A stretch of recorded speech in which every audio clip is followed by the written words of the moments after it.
up at the same time.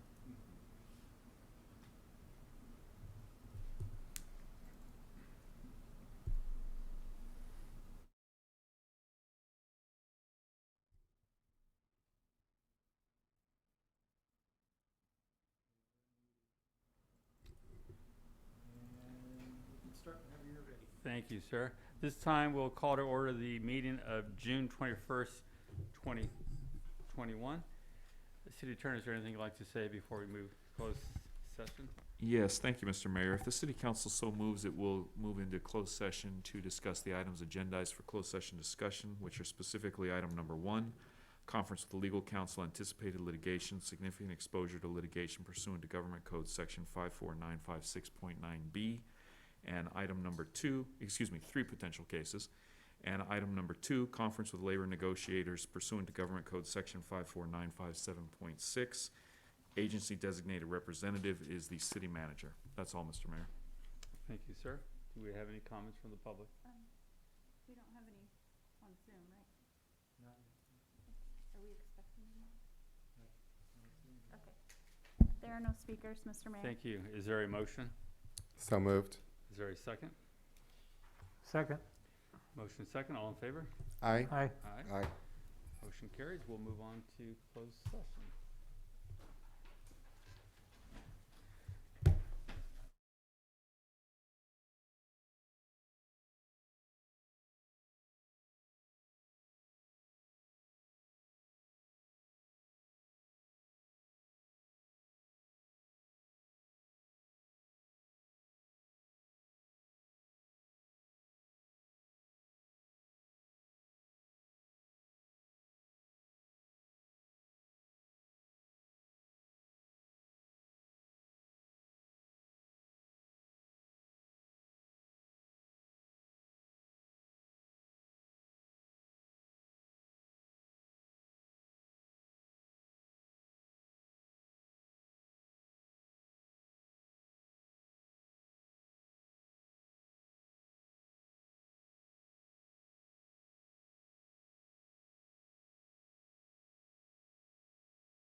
Okay.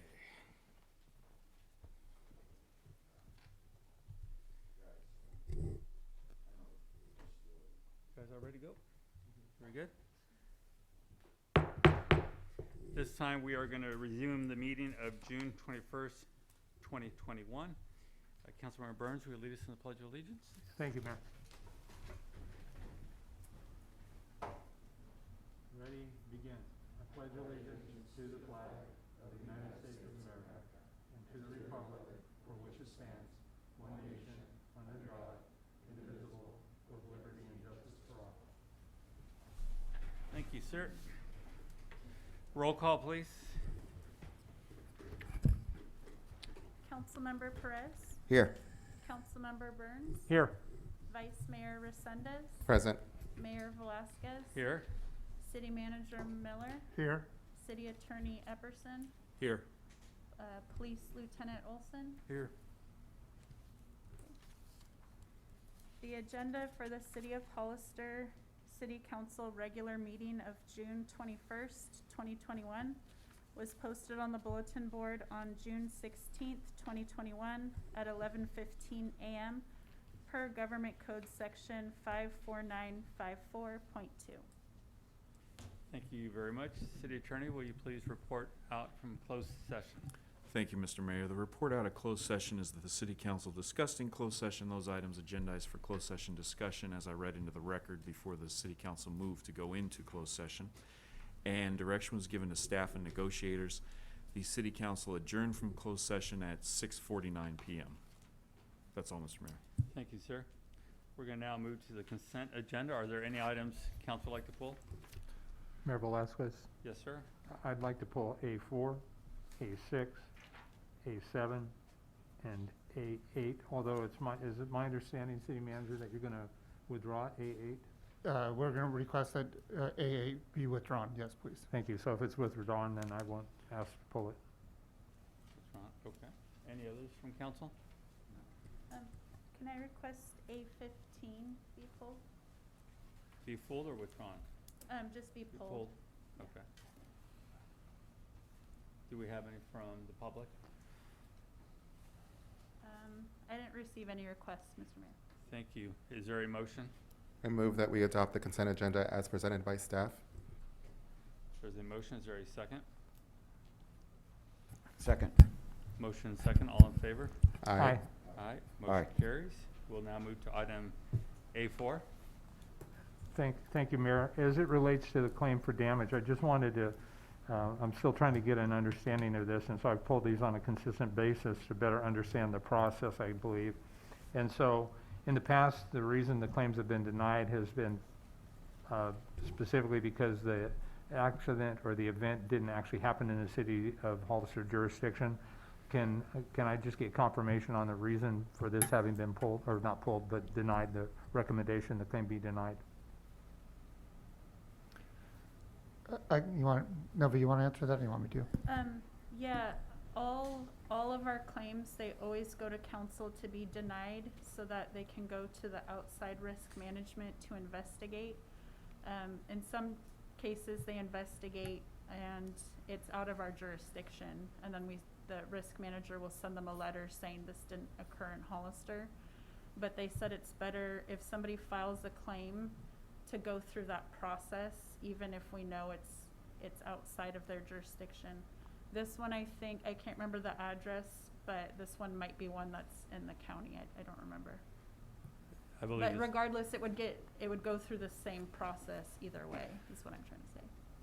And the other issue, it does start the statute of limitations for both parties. Okay, so do we know in this case, City Manager, was this within or outside the city of Hollister I jurisdiction? believe it is right on the edge, and that's why we like having our outside risk pool to investigate it and make sure that the claim is actually a valid claim. Okay, and so that in the event the risk pool then determines that it is a valid claim and that we have some liability, is that then brought back to council, or is that It is- reason? It is solved by the risk pool or based on the different layers that we have with our risk pool. So we're self-insured to a certain dollar amount, and then it goes to the risk pool. And that's another reason the risk pool wants to be involved, just in case that it is it reaches their layer, they want to be involved in through the whole process. Okay, so how does council then become aware what the outcome is? I can give you status on them if you would like. I would. I mean, I've looked at the documentation. It seems like the damage was considerable, although the costs were what I would consider reasonable for the damage. Yeah. But I would just, you know, I want to trust in the process, but I want to verify that, you know, that it's getting the, not the right outcome, because it's not my responsibility to determine that, but that it's gotten the full benefit of the process. Understandable. We'll get that to you. Thank you. I appreciate that. Okay, sure. I'm good. Any other questions? Is there any questions from the public? There are no speakers, Mr. Mayor. Thank you. Is there a motion? So moved.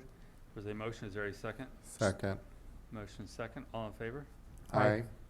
Aye. Motion carries. We'll move to item A6. Thank you, Mayor. That's regarding the street closure for the car show that's coming up in, I believe it was September. And I could say the same thing about A7, and again, this is more of a question for our city manager. At our last council meeting, we had some proposed road closures for the 4th of July and for, I don't remember, it was for the celebration coming up this Sunday as well, where I asked what the costs were associated with the action itself for staff time to go out and put the jersey walls up or the barricades or whatever they're going to do, and for time to man those areas if there is time involved.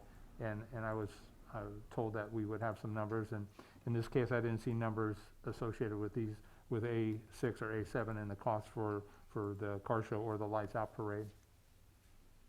Okay, so I probably missed, so we can start tracking those numbers is what I meant, sorry. We Okay. need to find out those I costs, may have sorry. misunderstood. Yeah, what you I'm said sorry then. about that. So, all right, so. Yeah, we can give you a rough estimate for like a parade or something like that from past experiences, but we can do that. All right, And, just making sure this was with the HDA.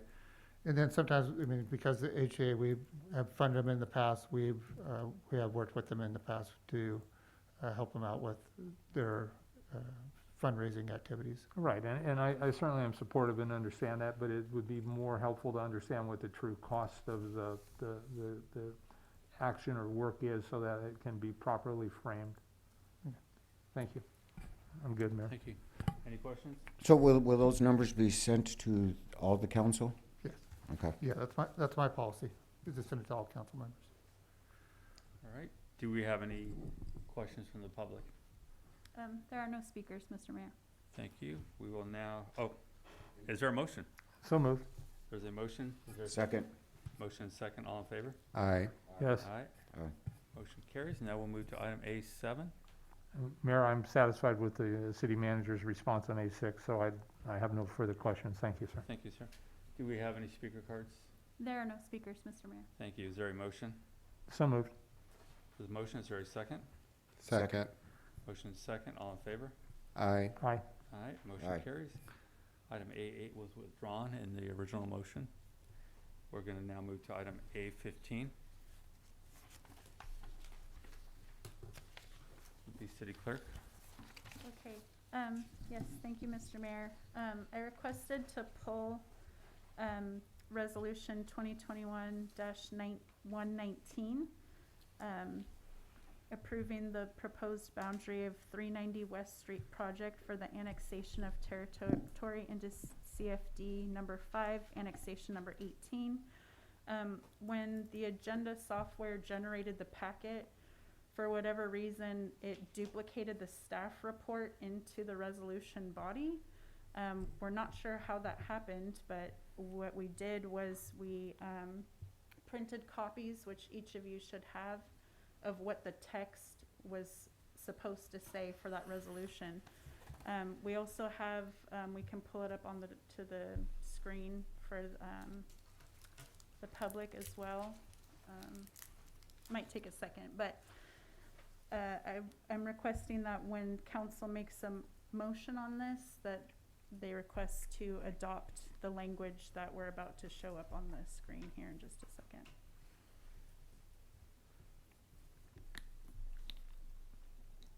So this is what staff had put into Minute Track. For whatever reason, it didn't save. I'm not sure what happened, but this is the text of the resolution, and we do have Eva Kelly from Planning if anyone has any questions about this item. But that's all. Thank you. Any questions from council? Do we have any speaker cards? There are no speakers, Mr. Mayor. Thank you. Is there a motion?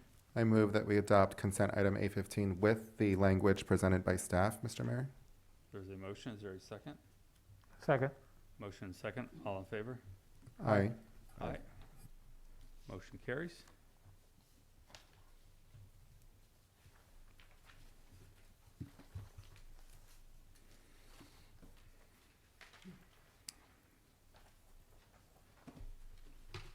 That's a lot of stuff on that one. All right, we're going to move to public input. This is a time for anyone in the audience to speak on any item not on the agenda and within the subject matter jurisdiction of the council. Speaker cards are available in the lobby and are to be completed and given to the city clerk before speaking. When the city clerk calls your name, please come to the podium, state your name and city for the record, and speak to the city council. If you are joining us by Zoom, please click on the bottom of your screen to raise your hand. If you are joining us by Zoom using a cell phone, please press *9. Each speaker will be limited to 3 minutes with a maximum of 30 minutes per subject. Please note that state law prohibits the city council from discussing or taking action on any item not on the agenda. Do we have any speaker cards? We have no speaker cards, and as of right now, there's nobody raising their hand on Zoom, so there's no speakers. Thank you. We'll move now to item. Sorry, we just got one right now. Okay. Arthur Hernandez?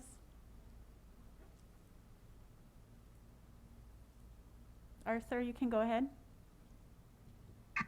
Okay, sorry, can you hear me? Yes, we can, sir. Thank you very much. Good evening, gentlemen.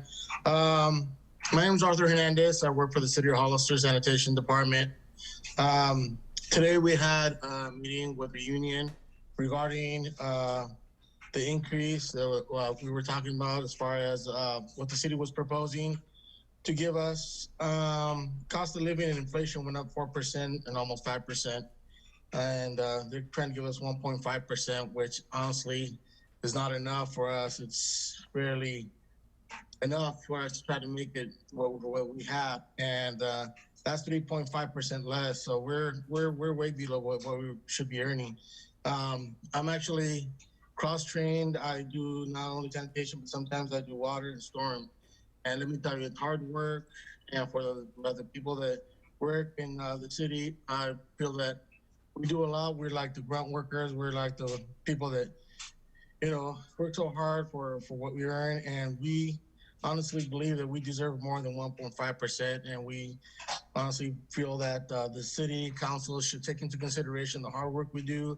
Whatever time of night we're called out, sometimes we're on call like I am sometimes 24 hours a day, 7 days a week. And whether it's 1 o'clock in the morning, 2 o'clock in the morning, we leave our homes, and the same as every other, public worker, there's traffic that we got to, take into consideration, the public. And I mean, we are hardworking, dedicated, competent, skilled employees and believe that we deserve more than that 1.5% that the city has offered us. Thank you very much. Thank you.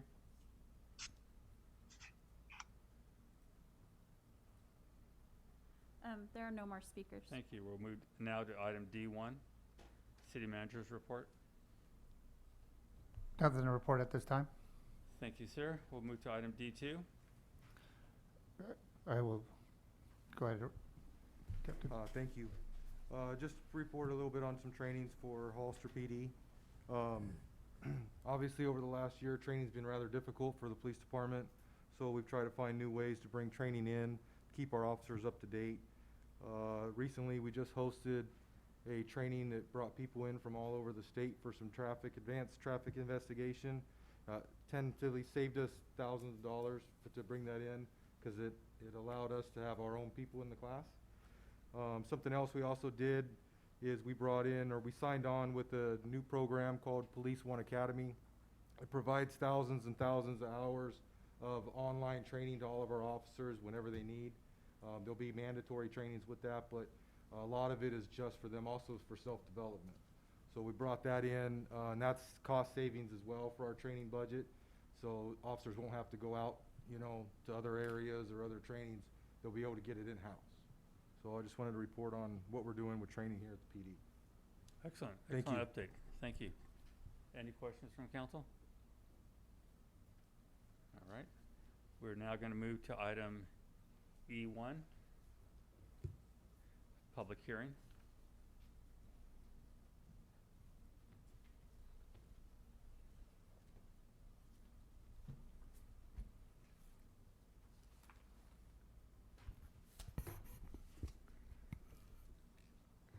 Good evening, Mayor and City Council. This agenda item is in regard to the approval of new and revised user fees for services provided by the city's building, planning, and engineering departments. Said departments have been working with Well Done Financial Services in order to establish the new and revised fees. As such, Well Done has prepared a report with fee recommendations for City Council consideration. Staff recommends City Council adopt and impose the user fees in accordance with the recommendations provided by Wilden via their user fee study. Wilden has prepared a presentation in order to provide City Council with details regarding the fee study and to answer any questions City Council may have regarding the study.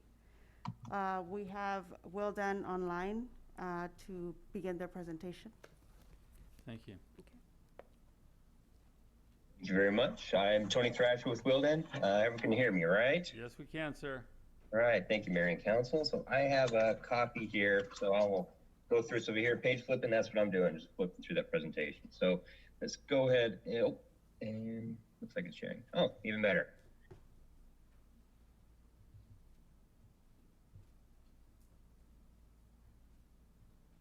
Okay, so let's go ahead and go to the first page. And again, thank you again for your time this evening to go over this stuff. And just to kind of give you a brief on the team, I'm Tony Thrasher. My boss is Chris Fisher. We're based out of Temecula. And Priti Patel, she's the one that actually does most of the work as the senior analyst on it. So she does a lot of the communication back and forth with staff each day that we're working on it. And let's go ahead and go to the next.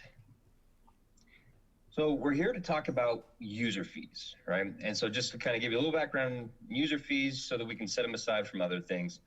What are user fees? We have a definition there about, you know, they fund programs and services that provide private benefit. What that means is these are not taxes, they're not impact fees, they're not connection fees, they're are utility rates, right? There's another category. They're none of those sort of things. What these are is the staff is providing a service specifically to a requester, and there's a cost involved, an operational cost involved. So state law requires the individual use of the service is voluntary, and that fees must reasonably relate to the services being provided.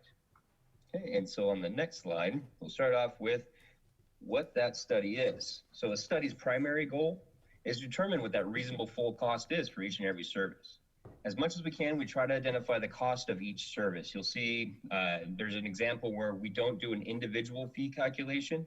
That would be the building fee program because it uses valuation, but we'll get into that a little later. But predominantly, we're looking at each service that's listed on your fee schedule and determining a reasonable full cost. And that starts with hourly rates. So we start off with the personnel cost, and then we divide that by a productive hour amount. So there's 2,080 workable hours in a year, but there's holidays, sick, vacation, and other times that they're not actively working on the job. So we divide that by that productive hour so that we can determine the amount of cost per hour of them actually on the job. And then layered on top of that is direct and indirect overhead. Direct overhead is direct costs that go to providing services. So what staff needs directly within the department budget to do their job, pens, paper, lighting, and all that sort of thing. Indirect cost comes from central services. So those are the departments of the city that exist to support the other departments of the city. So finance, human resources, they're required in order for direct staff to do their job, but their portion of the cost is also embedded within that. Up to 100% of the full cost of user fees can be recovered because these are private benefit services. But city can decide to set fees lower than full cost. They're currently set well below full cost, And I've never seen a city that charges 100% cost recovery in all of their fees. So there's always a kind of a balancing act on setting fees. And the biggest, I'd say the predominant factor is where you're coming from to determine where you're gonna go for suggested fees. Okay, let's go to the next slide. So within the study itself, there's individual objectives that we're looking to accomplish. So the first is we want to make sure we have a rational basis of setting fees by determining what those full costs are and how services are being provided. And then understanding what the current subsidy amounts are in place and those subsidy amounts that would continue if fees were to be adopted as adjusted. And throughout the process, as we're talking through the fees and services, we want to make sure that local policy directives, that your staffing structures, future needs are being taken into account, and we're projecting what the full costs are, as well as any state laws that may come into play for any of the fees. You don't have any other than the basic, reasonable full cost. But when you get into some other departments, like say police, then there are other statutes you got to make sure you watch out for. But ultimately, we also want to make sure that we have an updatable, comprehensive list of fees so that you have one place for all fees and services for the departments involved. And on that note, let's go to the next slide. The scope of the study was building, planning, and engineering. So we're looking at these, I'll emphasize it again, especially because we're talking about these three private benefit services, right? So these are specifically those requesting services because they're receiving a very private benefit as opposed to like a recreation program where there is a public engagement and public benefit that's inherent in that. Let's go to the next slide. So the data that we use within these sort of studies is quite varied, but it all starts with budget and cost data, salary and benefit information. And through that, we start building up staffing structures, understand what positions work on each fee and what positions work on each program and in which departments and so on and so forth. We also incorporate the central service overhead, sometimes through an indirect cost allocation plan, but the city doesn't have one, so we're using the federal de minimis rate, which is just the minimum rate that you can use when applying administration costs on, say, a federal grant, is the substitute used. It's kind of, think of it as the smallest amount that you can include without having a plan in place, and it's 10%. So 10% on top of the salary and benefit and direct overhead. And productive billable hours, I went through that a little bit, and then the direct and indirect hours. So think of your fees and services as being, you have direct staff that work on them as well as indirect staff. And so we want to know, based off of the flow of the service being provided, who is the direct staff and who's indirect, so we can collect time estimates on what it takes to complete those. All throughout the process, you can imagine, there's a lot of staff interaction. So I'll thank him here. It's kind of been a long time in coming, but it takes a lot of back and forth to get to the point where you understand all the costs involved with each and every fee, and you have a full cost at the end of the day. Let's go to the next slide. So if we're looking at the study, kind of a top down, you start off with the data analysis where we're doing department interviews to collect time estimates, to build up those labor costs and incorporating the cost allocation plan through the de minimis rate. And that way we can build the cost layers so we can understand what the direct costs, the direct services are included, as well as the indirect support being provided, so we can layer on the department and citywide overhead. Then we can know what our full costs are. So that's when we're setting fees, that's the first thing we need to do is understand what the costs are, because we're not going to talk about where you might want to set fees until we know what your costs are, right? We're not putting the cart before the horse on that. And so once you know the full cost, then we start talking about where you might want to set fees based off of where you currently are, as well as if you want to incorporate any policy decisions on that, right? So let's go to the next slide. So typically the bulk of your costs and your services are going to be your direct labor, third-party materials type costs. And then the central city overhead, so you see city manager, finance, and there's a wealth of other central services that are also represented by that. And then your department overhead. So that's your operational costs, some administrative functions as well. But the bulk of the costs are those direct costs. And on the next slide, we're going to go over another way to look at the fee to keep in mind. So while you look at a fee that's within planning, building, or engineering, it doesn't mean that just those departments are working on it. There's other departments that are involved in that service. And so there's kind of a cross-departmental support structure. In addition to that, there's staff that are working directly on the fees, so we have time data in there. Then others are included indirectly through, say, a minor passing of the hand through a minor oversight review that doesn't really account for much time, or maybe rarely rarely happens, and so it's just included as part of the indirect. And so there's a lot of people involved in a fee or service, which may seem like a very simple procedure. So keep in mind, a lot of positions involved, and we use fully burdened hourly rates to calculate all direct involvement on that. Next slide. So now we're going to get into the individual departments. Now, the agenda documents has the full study in there with the full schedule. It's really hard to see in a presentation, but so it has the detail of each and every fee. This is going to be kind of a synopsis of each of those departments. So building has two different types of fees. One is the flat time-based fee, where we can go through and calculate the full cost of providing each service a single time. And then they have the building permit. And so they use valuation for that. And so to start off with the flat-based fees, we look through, calculate what those costs were, and based off the suggestions from where you are currently and the full cost, there would be an increase to 4 fees. 6 fees would remain as currently set. 21 fees would be added that were previously calculated differently. So think of calculating based off hourly or square footage to flat rate fee, those sorts of things. So it's harder to tell whether or not they're an increase or decrease because it's variable. And then 3 new fees would be added. Now, because of the level of increase needed to get the full cost, we're looking at the staffer's suggestion. You'll see this in each department. Fee adjustments are suggested over 3 years to get the full cost recovery. This would help to stave off elasticity effects or decreases in participation. So you'll see that a couple times I'd say more predominantly within the building fee program, because this, which uses valuation to determine the cost, and just a description of the reason why valuation is used to determine the cost of providing services. You have a multitude of different permits that come across, but you need a mechanism to determine what the cost is of each permit without it being overbearing on staff to determine or track time, right? Because there's no city that really tracks time on their building permits. Instead, they use a square foot method or a valuation-based method. And the valuation-based method, which is, let's say 50-50 between the two that are used throughout California. But the valuation-based method is based off the fact that the bigger the project is, the more cost it's involved with plan check and inspection. And then depending on the building type, if you have, say, a shell building versus a medical facility of the same square footage, the medical facility is going to cost more because there's a lot more involved with construction versus the shell building. There's also a lot more cost involved with the plan check and inspection. And so it follows that trend. And so there's a multiplier attached to the valuation of the building permit to determine what the fee is. So the current cost recovery of that program, which is the biggest kind of revenue item in the study, is at 21%. So we would need really large increases to get to 100%. So in this one, where the suggestion is to go over 4 years to get to full cost recovery. Okay, next slide. So for planning, planning also it's a time-based approach for their fees. So using the fully hourly rates and time to determine what the full costs are.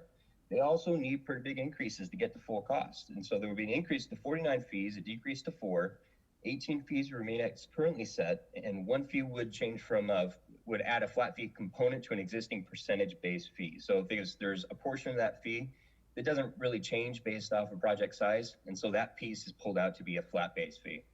And 46 new fees will be added. These aren't new services that aren't being provided, but think of it as separating out your fee schedule to be a lot more specific to the application that's involved. So it's a better catering towards your public and your development community, so that you're more specifically charging a fee for service as opposed to a fee that's lumping in a whole bunch of other things. So it's actually a more equitable way to do your charges. Now, the first year average, let me state this differently. The average estimated fee increase would be 44% for the first year. And that's for the current flat services, not for the new ones. The fee adjustments are suggested to be over 2 years to get the full cost on those. Okay, next slide. For engineering, kind of a broken record, time-based approach, right? Using hourly rates along with time analysis to determine the full cost. And for those, it would be an increase to 2 fees, 8 fees would remain as currently set, 4 new fees would be added, and the average fee increase would be 27% for flat fee services in the first year, and then those increases would be spread then over 3 years to achieve full cost recovery. Okay, and that's the end of those three departments. Now, as kind of a synopsis, the general standard is that individuals or groups who receive private benefit should pay all the cost, right? Because they're receiving the private benefit. The idea being that these costs exist whether or not you charge for them or not.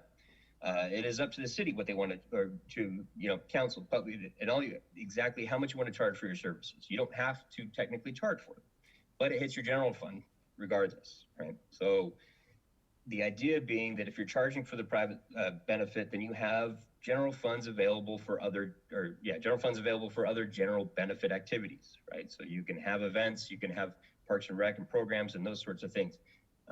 As opposed to, like, the other example is if I'm paying for a portion of my neighbor's addition onto their house, right?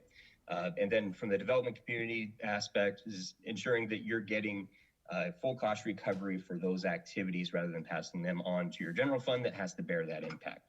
But in many situations, subsidization is still very much an effective tool. So encouraging participation, making sure that you get compliance, and allowing any access to services that you want to emphasize and make sure they get out there. The predominant factor for your city is that your current fees are much lower than what the costs are. And so that's kind of what's pushing the suggestions within the study. It is recommended, though, that the city include an annual inflator after those 3 years to make sure you're keeping up with your costs, so you don't have to then go through this sort of increase, right, every time you want to change them in a number of years. So that's a way to kind of keep on top of your costs when you're not doing a study. And that's the end of my presentation on it, and I'm here to answer any questions you have, and I believe staff is also available to ask any questions on the procedures or operations of the fees themselves. Thank you, sir. Is there any questions from council? Mayor Velazquez. Go ahead, Mr. Burns. Thank you, Mayor. So, first of all, thank you for your presentation. I appreciate it. I do have a laundry list of questions. I'll try and be brief, and some may be better answered by the city manager, so I'll let you guys decide how to answer these. So I guess my first question is, how long is this survey best practice valid before we need to redo it again? Yeah, so I'll first start. So the industry standard is typically every 4 to 5 years, and then you would use the inflationary adjustments in the interim years. Thank you. How does the proposed rate increases compare to other jurisdictions, whether it be San Benito County or maybe some of our neighboring jurisdictions?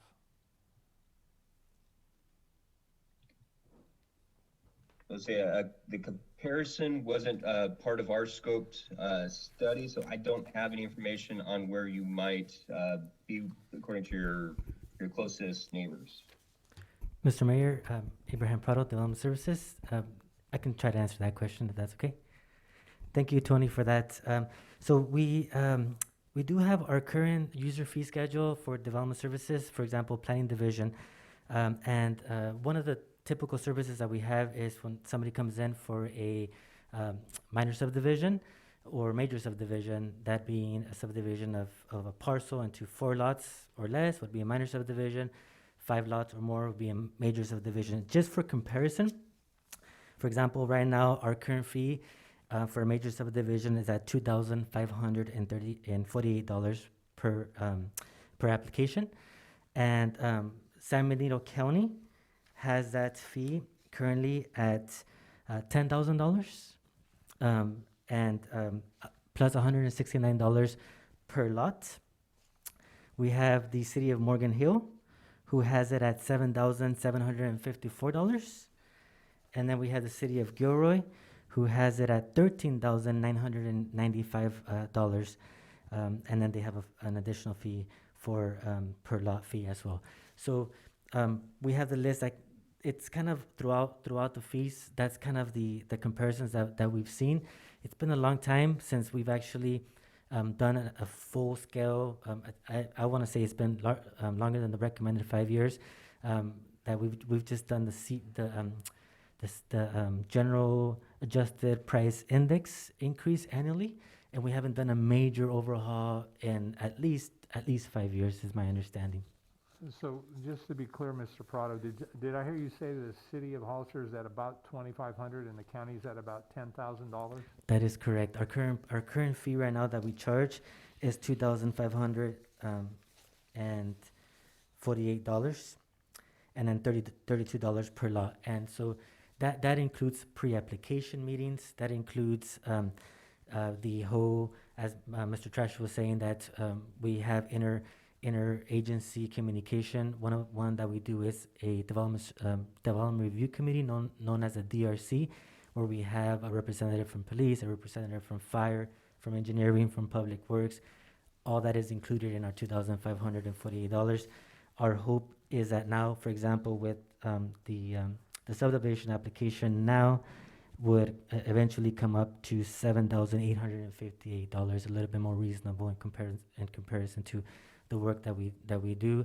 Part of what we did, although Mr. Trasher and Ms. Pretty Patel did a marvelous job in completing the report, it took a lot of staff's time in regards to what he was explaining in regards to us getting each individual application and being able to include the time that we spent from inception, from when the application gets submitted to the development services technician, her fully hourly rate included, in bringing in, making sure the application is complete, logging it in, and then submitting it to the planner, so the planner can then at that point start the staff report, and then we calculated more or less how long that would take, the draft resolution, and then sending it off to all the development review committee, to the all the different people that are a part of it.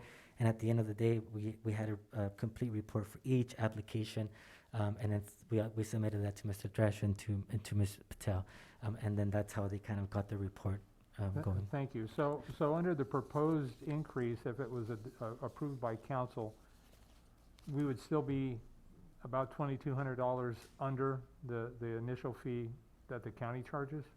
That is correct. That is correct. Mr. Mayor. Amazing. Yes. Okay. And if adopted, then these would just become part of the city of Hollister's master fee schedule? That is correct. All right. Yes. And has the BIA weighed in on any of this yet? Yes, absolutely, Councilmember Burns. This item was actually supposed to be coming before you at the late last year, fully completed as is, but then the BIA actually weighed in and asked to be able to be a part of the process, and so we allowed. I wasn't involved at that time, but the city determined that they would allow the BIA to have a few months actually to review. Finally, we were able to then say that we can actually bring it before you, and we did so now today. So possibly we'll be hearing from them in a few minutes. I'm thinking that's correct. I'm thinking that would be the case. Yes. Okay. So now, Mr. Thrasher mentioned a particular process, and I wasn't quick enough to write it down, so I might be wrong here, but I thought I heard him say that the central service indirect cost allocation plan, we don't have one, and so they use a 10%, which is allowed by law. Did I get the right? I heard the 10% real clear, but I wasn't sure on the line that he was talking about. Did I get that correct? Yeah. So the federal standard of its cost principles put out by the Office of Management and Budget, they give you a process for doing a cost allocation plan. But in cases where you don't have one, they give you a de minimis rate that you can use. Because the typical, I'd say, overhead rate, if we want to call it an average, would be somewhere in the realm of 17, 18% that you would typically see.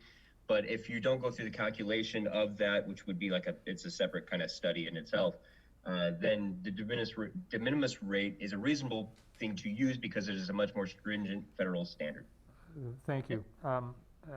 Maybe for the city manager, I get the sense, based on what Mr. Thrasher has just now restated, that we're in essence going to leave money on the table because we don't have this specific plan that he's referred to, and so we're going to use the 10%, which is extremely reasonable.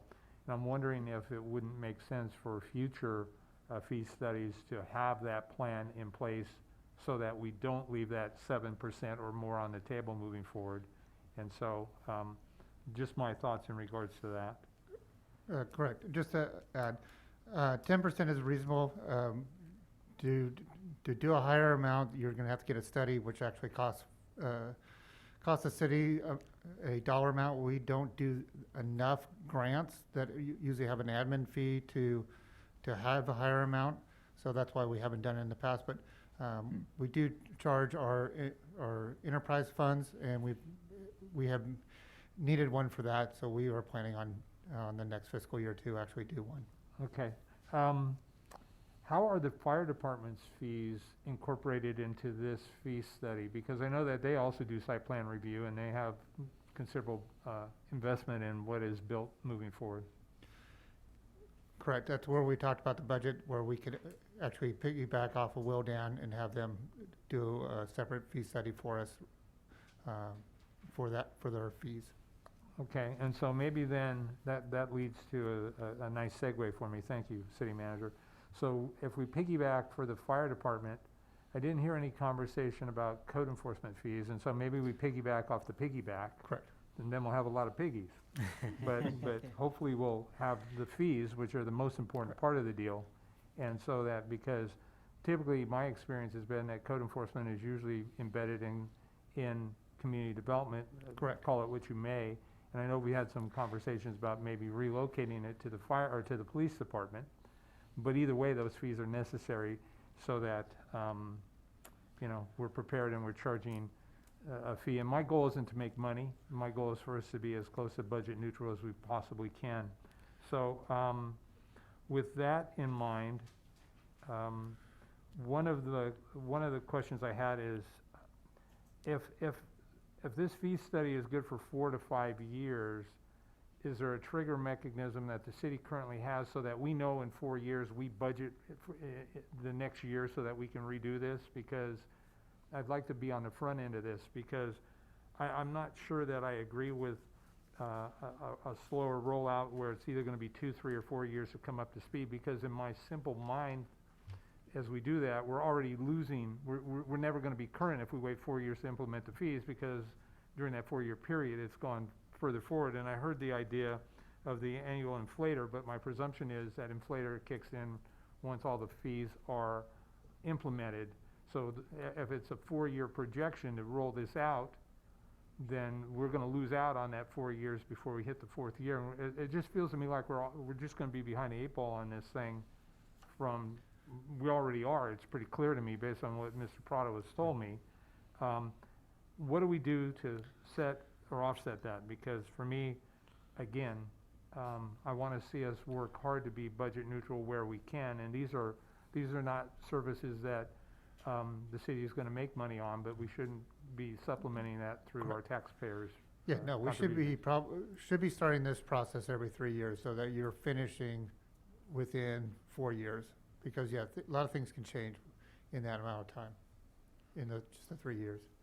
Okay, so then what I'm hearing you say is that we would have some sort of a commitment on behalf of the city to revisit this through the formal process. Correct. Every 3 years. Okay. Mayor, I think that's all my questions for now. Thank you. Sir. Any other questions? Vice Mayor Resendez? Thank you. I heard you say that there's a per unit for that application fee in other jurisdictions. Do we have one here? We do, Councilmember Resendez. Okay. For the tentative maps, we do have a per unit fee. The current per unit fee is at $32 per lot. And so that is also, that will also change based on the analysis that we did. We have a flat fee plus a per unit or per lot fee in addition to that. That it's very common in other jurisdictions as well. Okay, good to know. And then why can't we just increase it now rather than wait over 4 years? Why can't we just increase it now? What's the problem with that? It's up to us. Okay. Is that true? What was that? It's We up to can us. just increase it now rather than wait 4 years. We can just do it now, correct? Mr. Thrasher's recommendation was to do most of it the first year. And what was the reason, Mr. Thrasher, in regards to the recommendation of waiting the second year?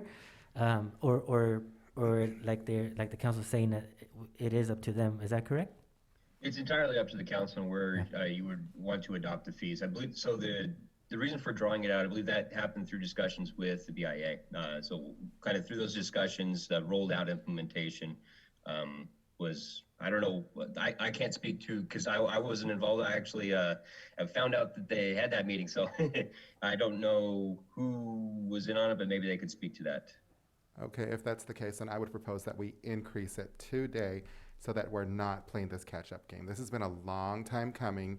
We don't want to, we might not be here when it comes to revisit. Let's be honest. Things change all the time, and we are very behind as it is. This is a long time coming. We've already stalled a little bit because for other reasons, right? But I suggest that we just increase it to the maximum rate now. Thank you. Thank you. Councilmember Perez? Yeah, I agree. I think that we're losing revenue. I feel like the city, we give away too much money. We're way too much. And we could use it in a lot of other places that city employees, wherever, I think it'd be great if we can do that. If we can adjust it now, let's just go. To add to that, Mr. Councilmember Perez, you're absolutely right. And not only money, but time-wise. For example, one of our new fees would be general public calls, and they want information on what can I do with my parcel. We give them the general information of the zoning code, the general information of what they can do, and then they come back with a preliminary design. Does this work? Does that? And so it gets to a point where it would be important that they submit their application for us to then start, start the process, because it is very time consuming when it comes to that. Even though we appreciate and always try to help out as much as we can, after given the general information, it is good to get something already, pretty much close to submittal at that point where we can just start the process and review the application for entitlements. Mr. Thrasher, did you have another comment? One more sir? question, Go please, ahead, sir. Mayor. And again, maybe to the city manager. As I understand it now, for our building inspection services, we contract out to is it 4-leaf? Correct. So if we were to move forward to adjust our fees, if I recall correctly, it's a 55-45% split, with 55% going to 4-leaf, 45% to the city. Correct. So I would also like to maybe see that contract, what that looks like, because I'm not convinced that maybe it wouldn't warrant a renegotiation of that contract as well, because clearly 4-leaf benefits significantly from these increased fees, and they really don't have a horse in the race. And so I would like to see that. And then one of the things that I noticed in the fee study too talked about double fees when permits are not pulled, and that's at the discretion, I believe, of the chief building official. And so I would frankly, I would like to see that become the standard, not an option. And I've worked in other jurisdictions where it's been as many as 4 times. And so I guess the other question I would have is if we thought that it would be wiser to increase that from double the fee to potentially up to 4 times that fee, is that something that this council could weigh in on? Yeah, that would also, so if you wanted to change that, I believe, I need to look to, I'd usually look to staff, I believe they require some amendment of the code, but what I most typically see is the penalty is 2 times the fee, and then you charge the fee on top of that. Thank you. Again, I would propose maybe for a future conversation, we take a closer look at that. And I think it would be helpful for the conversation to actually know what the past practice of the city has been with specific numbers. Have we ever done it? Have we done it consistently? Have we done it always? Have we done it 200 times? Have we done it 4,000 times? So I think that would be helpful also, because again, my sense is when that occurs, if we're sharing 55% of the revenue with the consulting firm that does the work, I understand it. But again, I think it would warrant a follow-up conversation. Thank you, Mayor. Sure. Thank you. And I would have to look at if that is a shareable revenue, the double fine. Thank you. Mr. Thrasher, I want to thank you and your firm for pulling these numbers together. This has been an item I've been frustrated about for many, many, many years. I think all the staff here is shaking their heads because I've pointed out these fees have been way, way too low for too much time. I want to thank you because now you have documented what I think many of us did know. I'm frustrated that this many years went by where we didn't collect what we should have for this community, but I'm pleased to hear my fellow council members' view of moving to the top rate as quick as possible rather than through several years. We've been behind. As we tried to increase these in the past, we were sued over it. I'm pleased to hear that now we have documentation to back up the findings.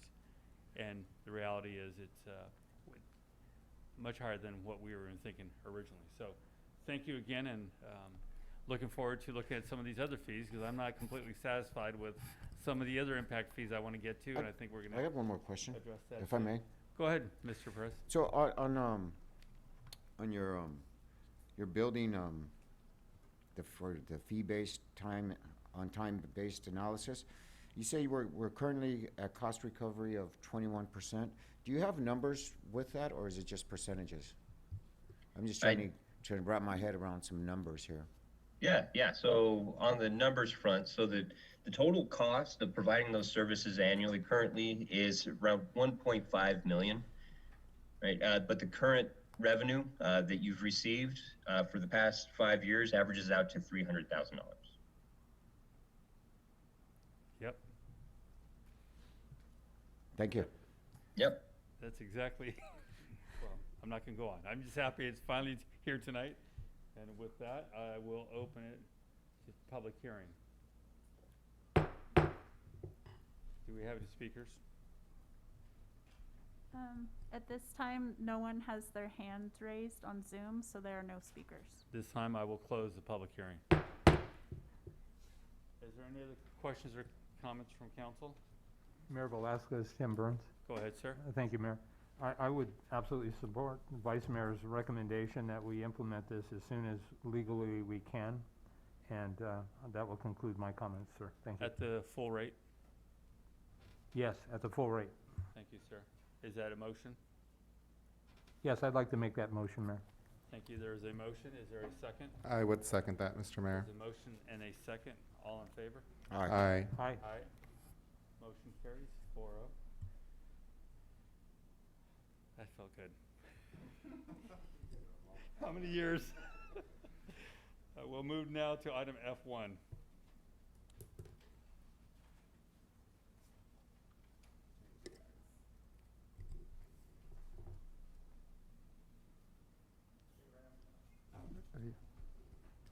Good evening, everyone. This is Eva with the Planning Department. So I was getting unmuted. Can everyone hear me okay? Yes, we can. Great, thank you.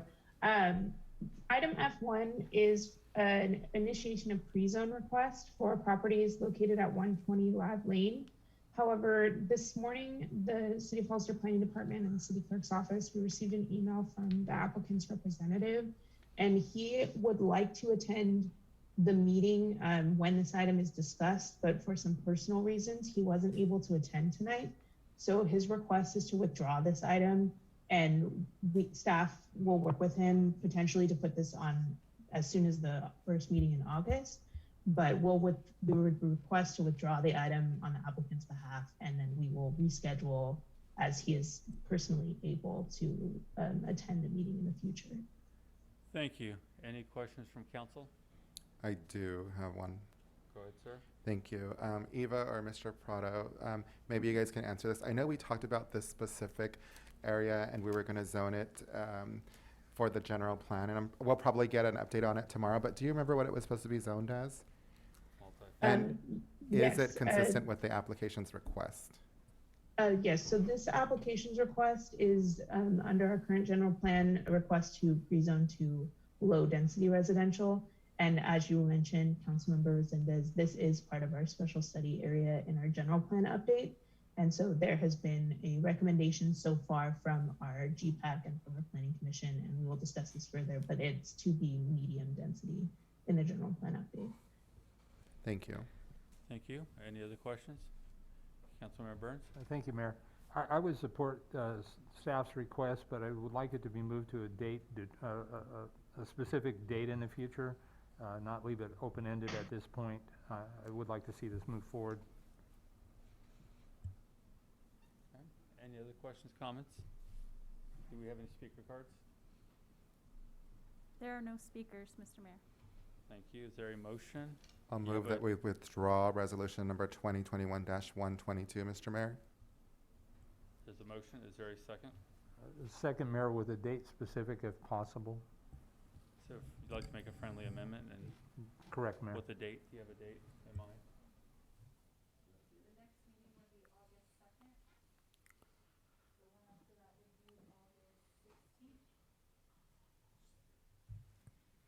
Would you like to make that friendly amendment to August 2nd? Second will work, yes, absolutely. Friendly amendment to the Vice Mayor. Do you I accept that? I accept the amendment, thank you. There was a motion. Is there a Second. second? There's a motion and a second. All in favor? Aye. Yes. Aye, motion carries. We'll now move to item F2. Thank you, Mr. Mayor, members of the City Council. Good evening. Abraham Prado once again, Development Services Department, Planning Manager, Interim Director. The item before you is a request to provide sewer service outside of the city's jurisdictional boundaries, but within the city's sphere of influence. So this property is actually outside of the city of Hollister city limits.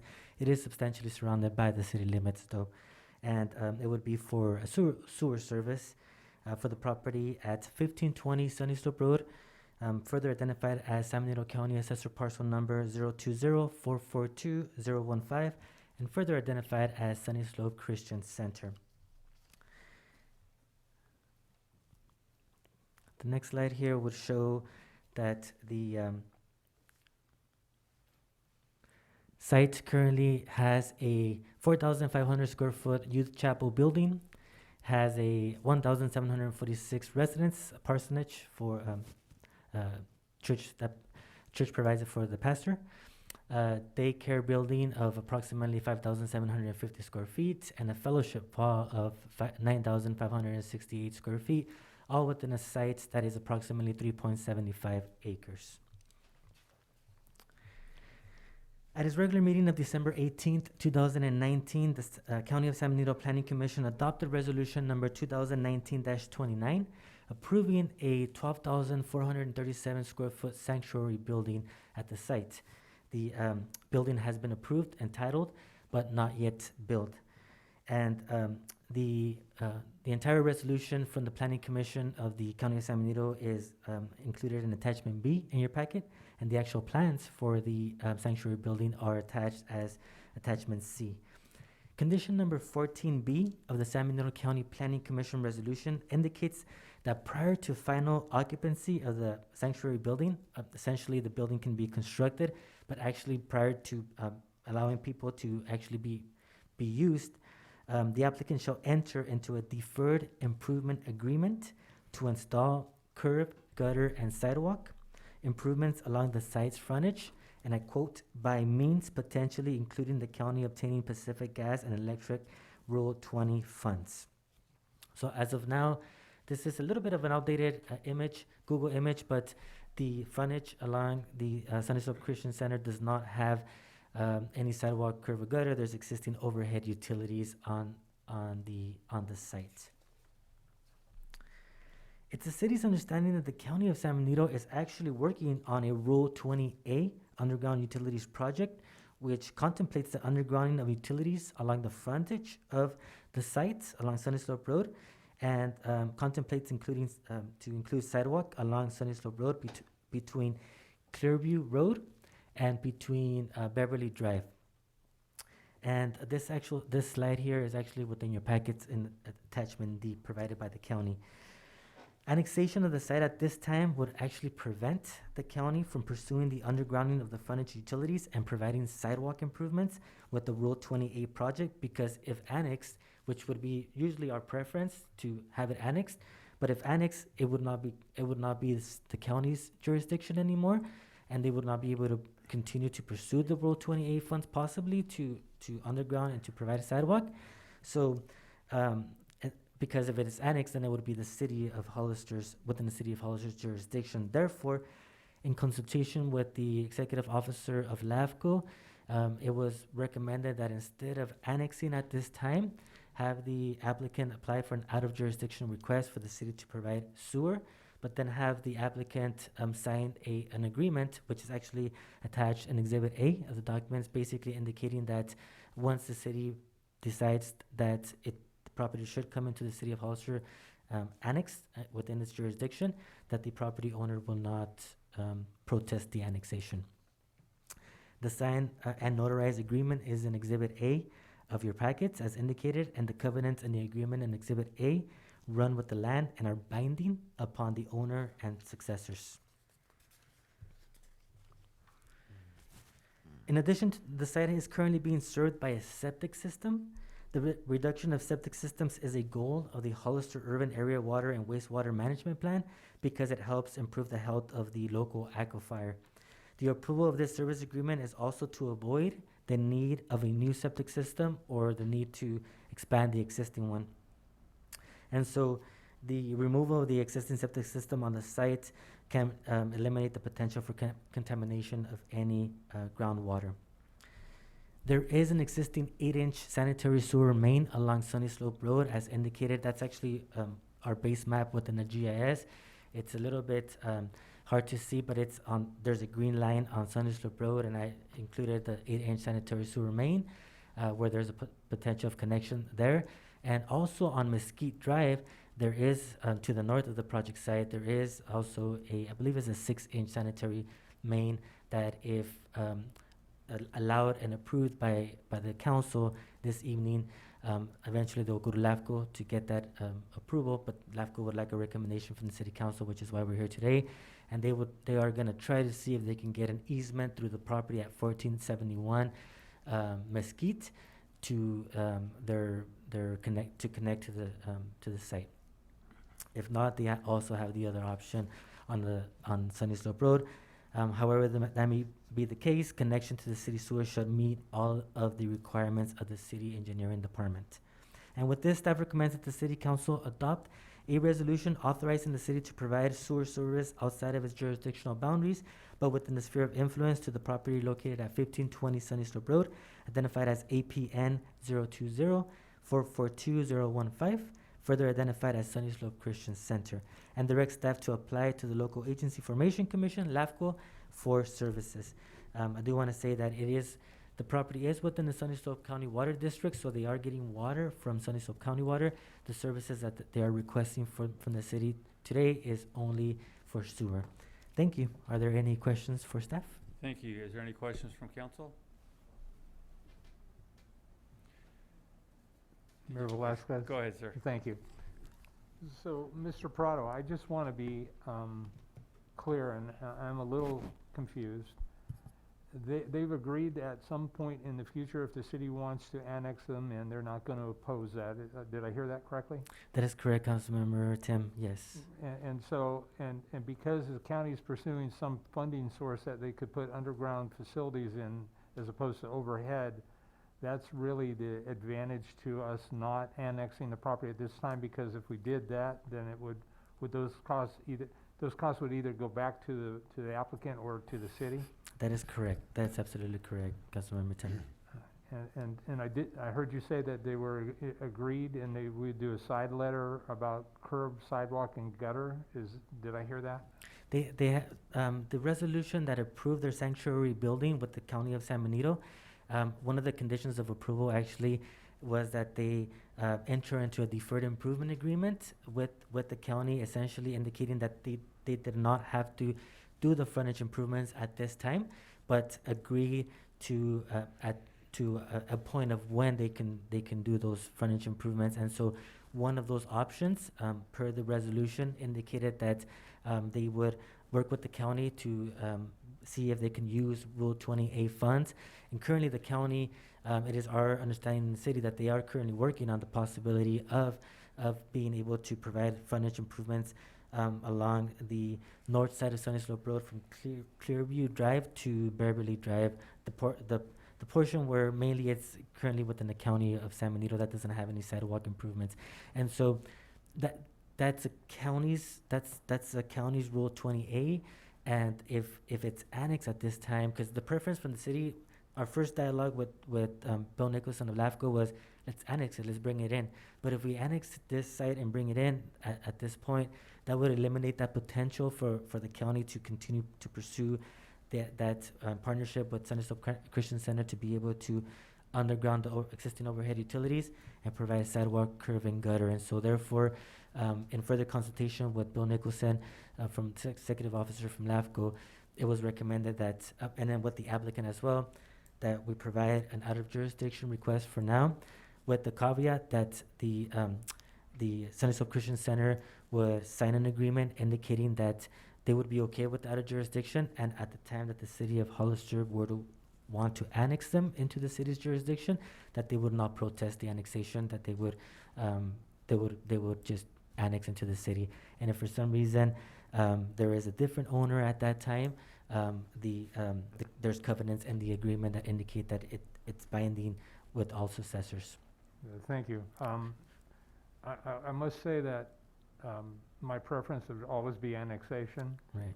And really, the curb sidewalk gutter is a deal maker or deal breaker for me. That area has been needing curb sidewalk and gutter for decades. Right. And it's a hazard, as we know. And I'd also think that lighting would be a topic of conversation as well, to Right. ensure that there's adequate street lighting in that area. Right. And so for me, I struggle with wanting to say yes because it's the right thing to do, but I would want to advocate that we had that curb sidewalk and gutter installed as part of the approval process, and those will conclude my comments, Mayor. Thank you. Thank you. I agree with Councilmember Burns. Questions I have is, what time frame are we talking about, or are we gonna give them a limit as far as getting this work done? Because what if this grant doesn't come in to the county Rule 28, and it just stays the way it is for years and years and years? And I think that's the point Councilmember Burns is making. It's we've seen this so often that something's gonna be fixed, but it never does get fixed because we never required it until something else happens. Do we have a time limit on that?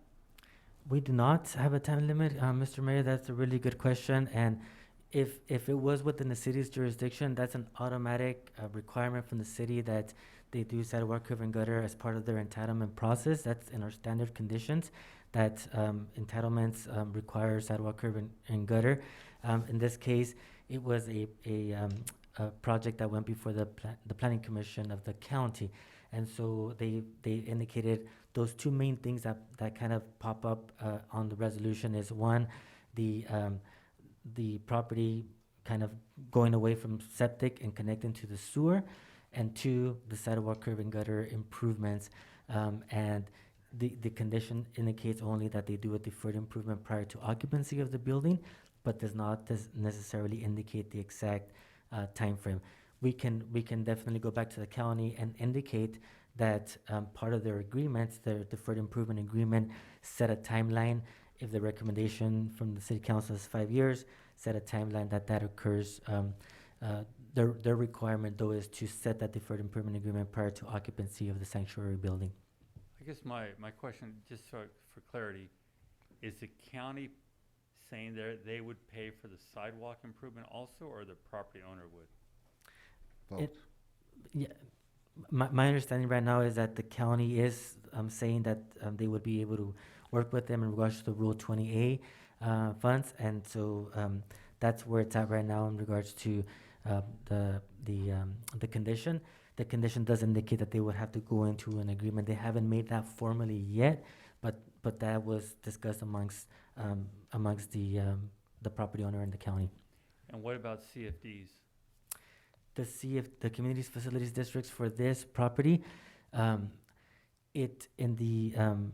once annexed into the city of Hollister, then at that point, that is one of the requirements that we have as part of the annexation agreement. The CFDs are also included as part of the process. But they're aware of that now, so later they don't say, well, you never told us about these additional fees. That's my understanding, that the agreement would require them to also I just be really want aware. to make sure, obviously we can get them onto sewer, that's great for all of us, but I definitely don't want to see a property sitting out there for all these years with Right. the upgrades never happening.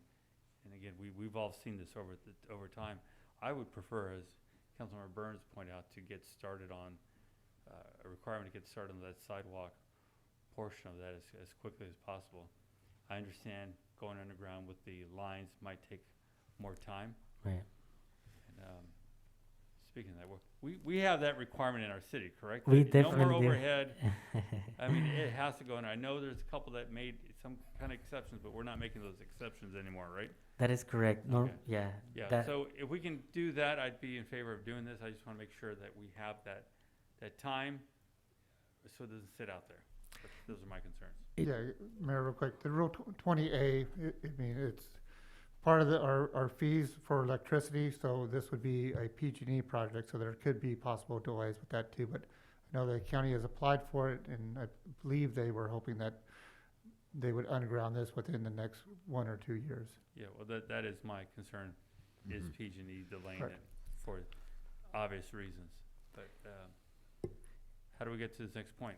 and that's a good point, Mayor Velasquez. I think one of the things that we can do is go back to with the understanding that they do get out of jurisdiction for now, if it's up to the council to do that. The understanding that as part of the deferred improvement agreement, they set a time limit of by when they would be able to actually do the improvements on the site, and if it's not by PG&E, then by the property owner to be able to improve those improvements, frontage improvements. One more question, maybe city manager will have this answer. Wasn't part of the agreement with the development the county approved across Fairview, Santana Ranch, wasn't it to do the upgrades along Sunny Slope, or just?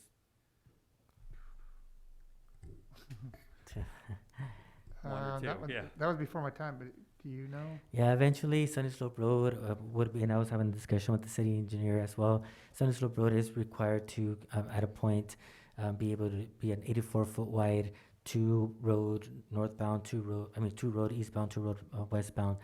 Eventually, so yeah, there are some improvements that are in the pipeline for Sunny Slope Road.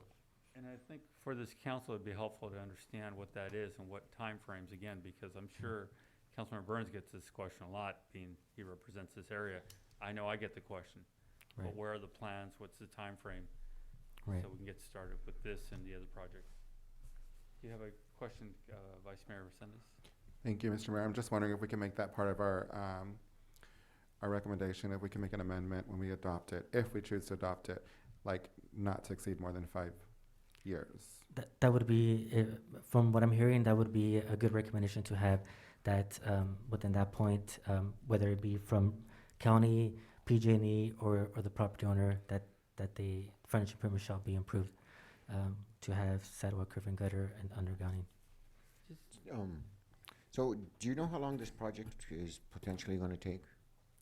For development, Councilmember Correct. Perez, typically the approvals for entitlements are for 2 years. So it looks like and the applicant should be on board. Alan, their applicant's engineer should be on board as well.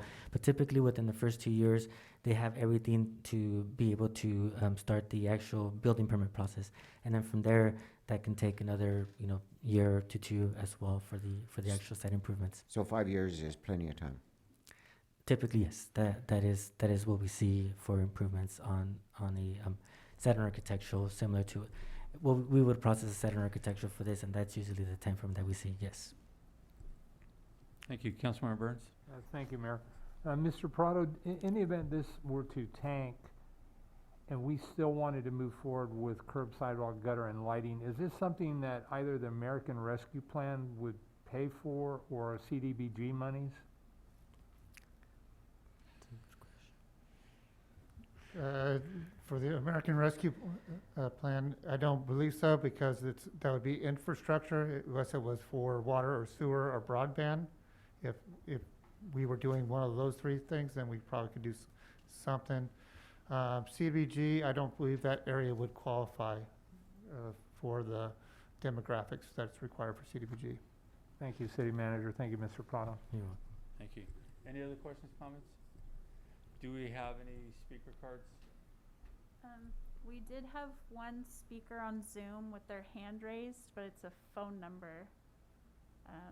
So we'll unmute you, the person on the phone, if you want to speak. The phone number ending in 212. Hello. Yes. Yes, this is Alan Andrade, project engineer, MH Engineering. I'm also a City of Hollister resident. Been working with the Sunny Slope Christian Center for the past 4 years on getting these plans approved. Abraham, thank you. You did a wonderful job presenting everything. And council, your questions are spot on with regard to, what the concerns are with regard to making sure that this is a real public benefit. The applicant has agreed to construct the curb gutter and sidewalk and the pavement improvements as soon as the poles are out of the way. The reason that they wouldn't construct the sidewalk right now is because the poles are there and they prohibit, a functional construction of the sidewalk. And that would also, pose a traffic hazard as well. But I guess, we could work around it if the poles, ended up being there for the long term if the city's plans fell through. But really the intent with the approval from the county was that the poles would be down and the curb gutter sidewalk and pavement widening would be constructed as shown on the plans. The caveat was we just didn't know for sure what the time frame would be with PG&E. The intent still is to construct this with the project. The improvement plans have been submitted to the county with the curb gutter sidewalk and pavement widening shown. The dedication of the right-of-way necessary, to the full 84-foot width that Abraham spoke to is a part of the process. This will happen immediately upon approval of the plans. So you'll have the right-of-way. You won't ever have to acquire that right-of-way. Well, it'll be county right-of-way until it's annexed. The road work, the improvements, would be installed as soon as the poles were removed. And really, the sooner we get those poles out of the way, the better it will be for all of us. Project moving forward as far as timelines, you can't guarantee anything. Funding is always something that comes into play, but the mechanisms are there so that the owners of this property have agreed to install these improvements along with their sanctuary building. They're in the process of getting the plans approved. And what we're asking of you tonight is one of the first steps in, formalizing the ability to connect to the sewer so that the project can be reality. That's about all I can say just offhand, but specific questions or comments that I may have missed addressing, I'm here to answer. Thank you, sir. Mayor, if you don't mind. Yeah, Go ahead, I believe that's, the applicant brought up a good point. One of the issues without bringing the curb and sidewalk in early is that you would have poles, the power poles actually in the middle of the road, or have that appearance that it could be, and if somebody did not see that those poles were not in the true road, that somebody could crash into them. So that would be a problem about having the curbs put in too soon. Thank you, sir. Any other questions or comments from council? Is there a motion? I'm prepared to make a motion to adopt resolution number 2021-123. 124, thank you. With the amendment that we have the improvements done not to exceed a time limit of 5 years. Sorry, it is 1, 2, 3. I thought so. Okay. 1, 2, 3. Yeah, It is 1, 2, 3. Sorry. You're on yes. the next item. he's in a hurry. I'm already way ahead. Go ahead. That's my motion. I There's a second. motion.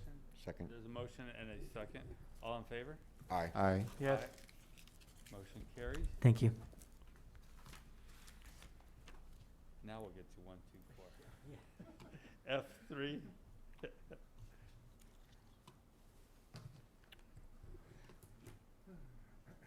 Unincorporated.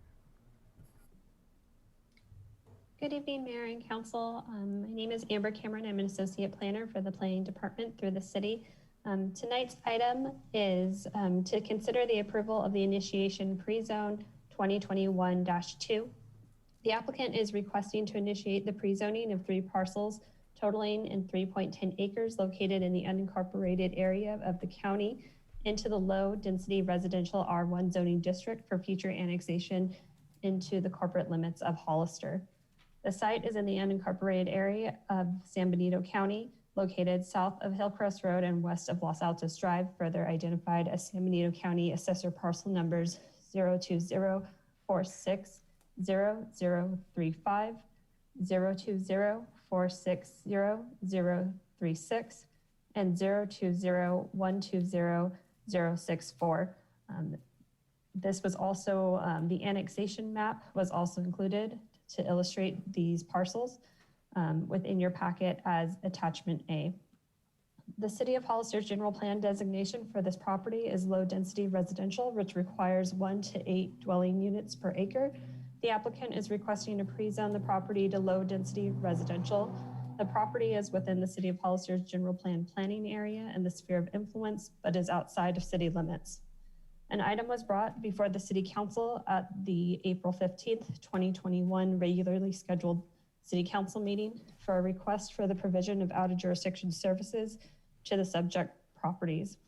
At that meeting, staff recommended that the City Council direct staff and the applicant to return with an application to pre-zone the subject parcels as well as all the properties within the boundary area between the existing city limits to the south and Hillcrest Road to the north, and within a line drawn north from the existing city limits at Cobblestone Court north of Hillcrest Road.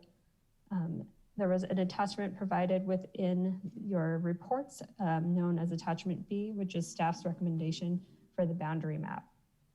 After a public hearing on the item, the City Council directed staff and the applicant to return with a request for pre-zone and annexation of the subject properties, but not to include the additional parcels.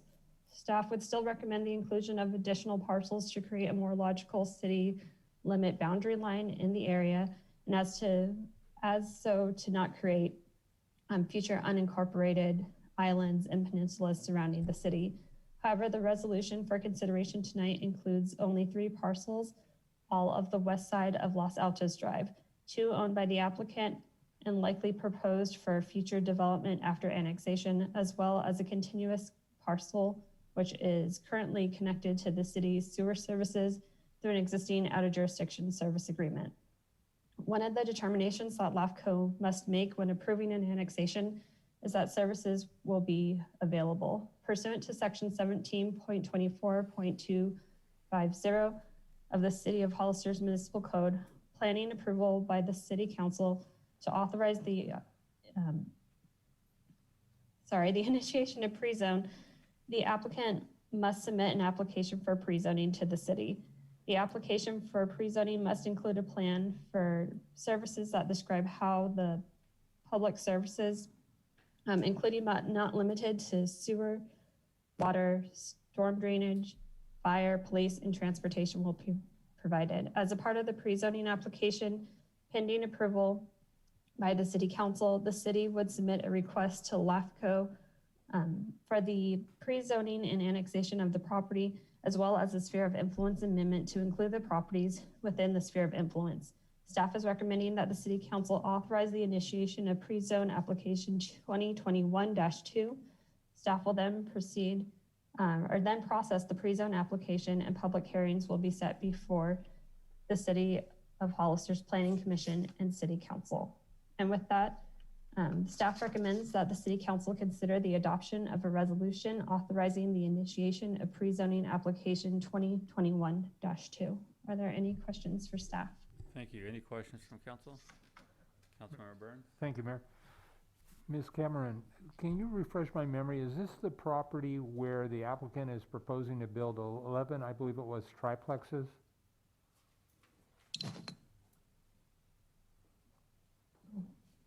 I will actually defer that to Abraham. Thank you, Amber. Thank you, Councilmember Tim. Yes, that is the one, Mr. Ted and Trivia, as project that we came before you a few months back, and the council actually asked for us to come back with an actual initiation of pre-zone instead of moving forward with an out-of-jurisdiction.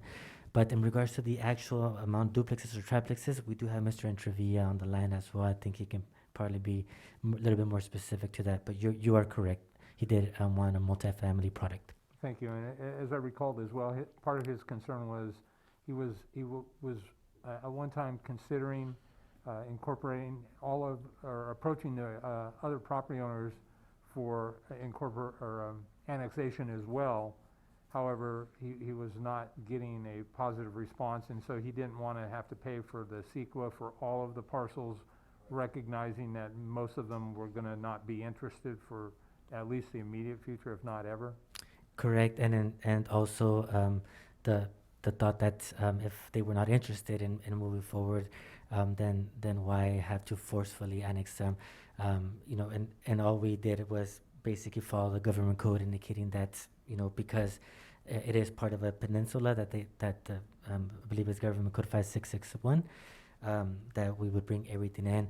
But yeah, you are absolutely correct. Those were his concerns, which is why the council asked us to bring it back for those 3 parcels only, as opposed to the entire peninsula.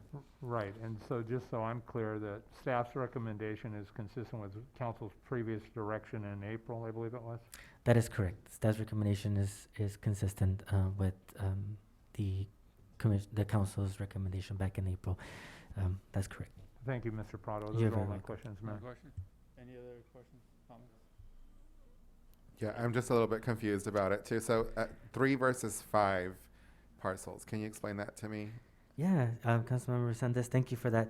So right now, the 3 parcels that are before you for initiation of pre-zone are the ones adjacent to Hillcrest Meadows, near the Village Market. That's to the west of Hillcrest, between Los Altos Drive and to the Los Altos Drive to the east, and Clearview to the west. And so when there is multiple parcels that are outside of the city of Hollister, not only does staff in consultation with LAFCO look into those parcels that are being considered for annexation, even though there's separate or different property owners that are adjacent to or close by to the ones that are being considered, because of LAFCO law that encourages to remove peninsulas or remove quote-unquote county islands, although they're not obviously not at sea, but that's how they refer to them. We then recommend that the additional parcels that are adjacent to these also come in. That way they all come in all at once. And so with that, that would require a significant amount of CEQA work, review per the California Environmental Quality Act. And that is one thing that the applicant was indicating, that all he was looking for is 3 parcels, and adding the others would significantly increase his the review. And so that was our recommendation based on LAFCO law. But after presenting it to the council was okay with just focusing on those 3 parcels, bringing those before you, especially because even though they are being requested to be pre-zoned at a low-density residential, the applicant has agreed verbally to providing the multifamily component that is not necessarily seen in the low-density residential. So after tonight, are we bringing in the entire island or not quite yet? Per the after tonight, per the resolution, it would be those 3 parcels only. Okay. And it would just be to initiate the pre-zone. The applicant's next step would be to actually bring a pre-zone application. And then at that point, we would analyze to see if there's any type of CEQA that would be required, and analyze the type of proposal that they are trying to do to make sure it's consistent with the zoning that would be applied to this property once annexed. And then the public hearing start first with the Planning Commission for recommendation to the City Council, and you will see this again. Not necessarily as development, it would be at least just to annex for the annexation of these 3 parcels. And then he'd be responsible for just the CEQA for his 3 parcels. That is correct. Okay. Yeah, and at that point, for 3 parcels, there's a lot of the state government code allows for a lot of I don't want to say leniency, but there's options for categorical exemptions. Say, for example, one that comes right off the top of my head is if the site that's being analyzed is 5 acres or less, substantially surrounded by city services, with the potential of not creating any type of substantial impacts to the environment, then there's a potential for categorical exemption. Thank you, Abraham. You're very welcome, Councilmember Sanders.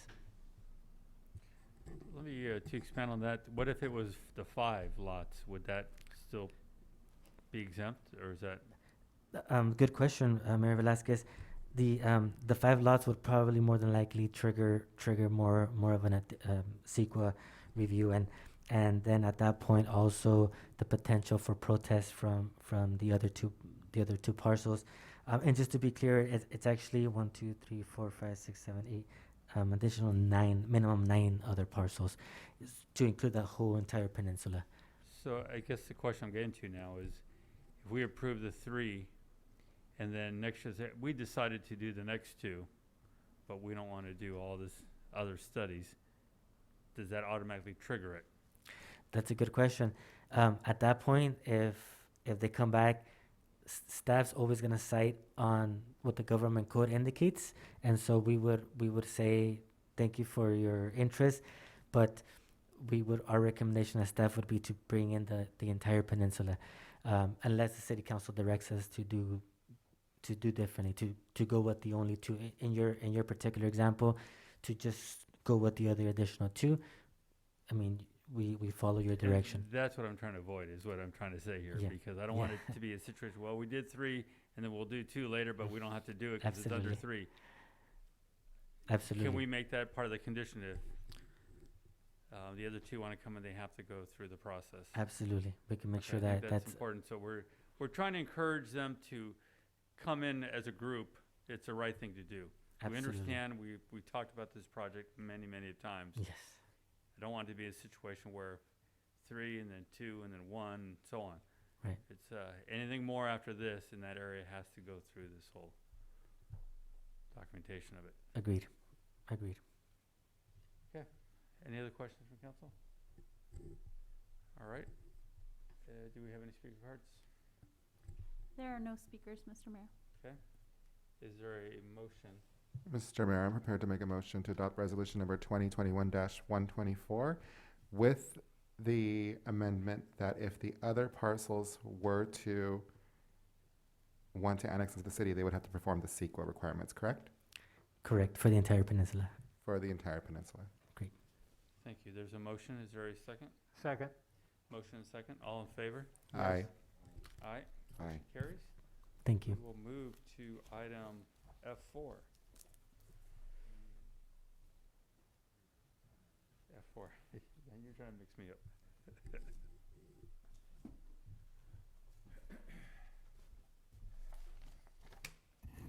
Good evening, Mr. Mayor and council members. My name is Henry Gonzalez, Public Works Interim Director right now.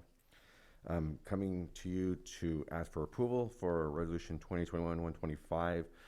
This project was actually funded once already by you guys. Unfortunately, we crossed fiscal years, so we lost the money that was already budgeted for this. So I'm asking for the $95,000 to complete the project that started approximately a year and a half ago. It's for the locker rooms, for the city yard. It's going to be connected to the PG&E panel for the animal shelter. We'll be putting a foundation right there, sidewalks, in the backside of the yard where the auto shop is. Okay. Vice Mayor Resendez? Thank you. I briefly remember this conversation, and I remember there were some concerns about having female locker rooms. Does your plan include female locker rooms, not just male locker rooms? Yes, that was the whole purpose of this project. Okay, good. Any other questions? Did I hear you say this will be attaching on to the shelter's power? Yes, that was the original plan for it.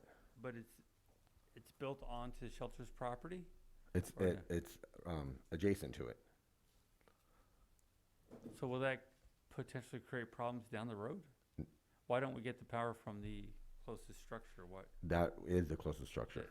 Yeah. Yeah. So within the property lines of it. So the power going to the existing building has no more breakers to be used. So Mike Shamus is, when he was reviewing this, that the power for the animal shelter was the closest supply of power. Right, but it's a different property, is it not? It's the city of Hollister. Yeah, I know, but it's legal on a map, it would show Yes, different properties. yes. I would highly recommend against doing that for the future issues that can create. I'm sure, looking at the electrical panel, there's plenty of ways to do this correctly. So I would recommend you step back and take a look at that, how it can be powered from within the property it Okay. sits in.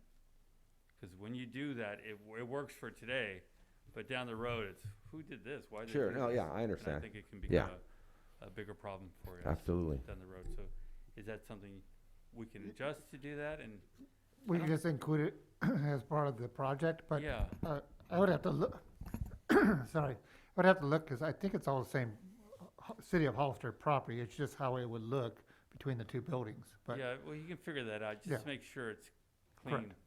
we'll make sure it's all in the same Yeah, you don't want it property to line, become a but I don't pro- believe there's a property line Yeah. there. And if you need to look at the panel or whatever, I'll be happy to come out and take a look at it. But it's just gonna it's gonna make more sense down the road. I know it's hard to No, see I, it now. I, but I agree with you. Again, this is a project that I'm bringing back from the past, so I'm working with what I got. Okay. Well, now you got a chance to fix it. Councilmember, Vice Mayor Resendez. Thank you. So I just want to ensure that the female employees at the animal shelter are going to be able to use this locker room? It's a city property. I don't see why not. Okay. Okay. Okay. Do we have any speaker cards? There are no speakers, Mr. Mayor. Okay, so just so we're clear, you will look at this or? Oh, no, talk absolutely. about- Yeah, okay. yeah. I'll get somebody out there tomorrow to Yeah, guide me on it. thank you. Is there a motion? So moved. There's a motion, is there a second? Second. Motion is second, all in favor? Aye. Yes. Aye. Aye. Motion carries. It's 8:30, why don't we take a 10-minute break? Thank you for your time.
resume the meeting. We'll move now to item F5.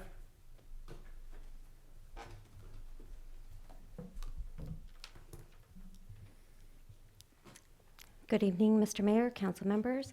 I'm Renee Perales, CIP Manager from Administrative Services Department. Tonight before you is Resolution 2021-126. This resolution would approve a list of streets to be funded by the Road Repair and Accountability Act for the 2021-2022 year. The city has been identified to receive $784,700 from SB1 for fiscal year 21-22. Approval of the project list by the City Council will secure the SB1 funding.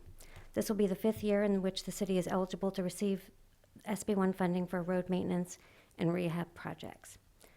The proposed list of streets to receive pavement overlay are Gablin Drive from Clearview to Highland, Diablo Drive from Clearview to Highland, Semblin from Clearview to Highland, Albright from Clearview to Highland, Monticello Drive from Terrace Drive to End, and Terrace Drive from Bella Vista Drive to Monticello, Bella Vista Drive from Sunny Slope to Terrace, and Bella Vista Court from Bella Vista Drive to the End.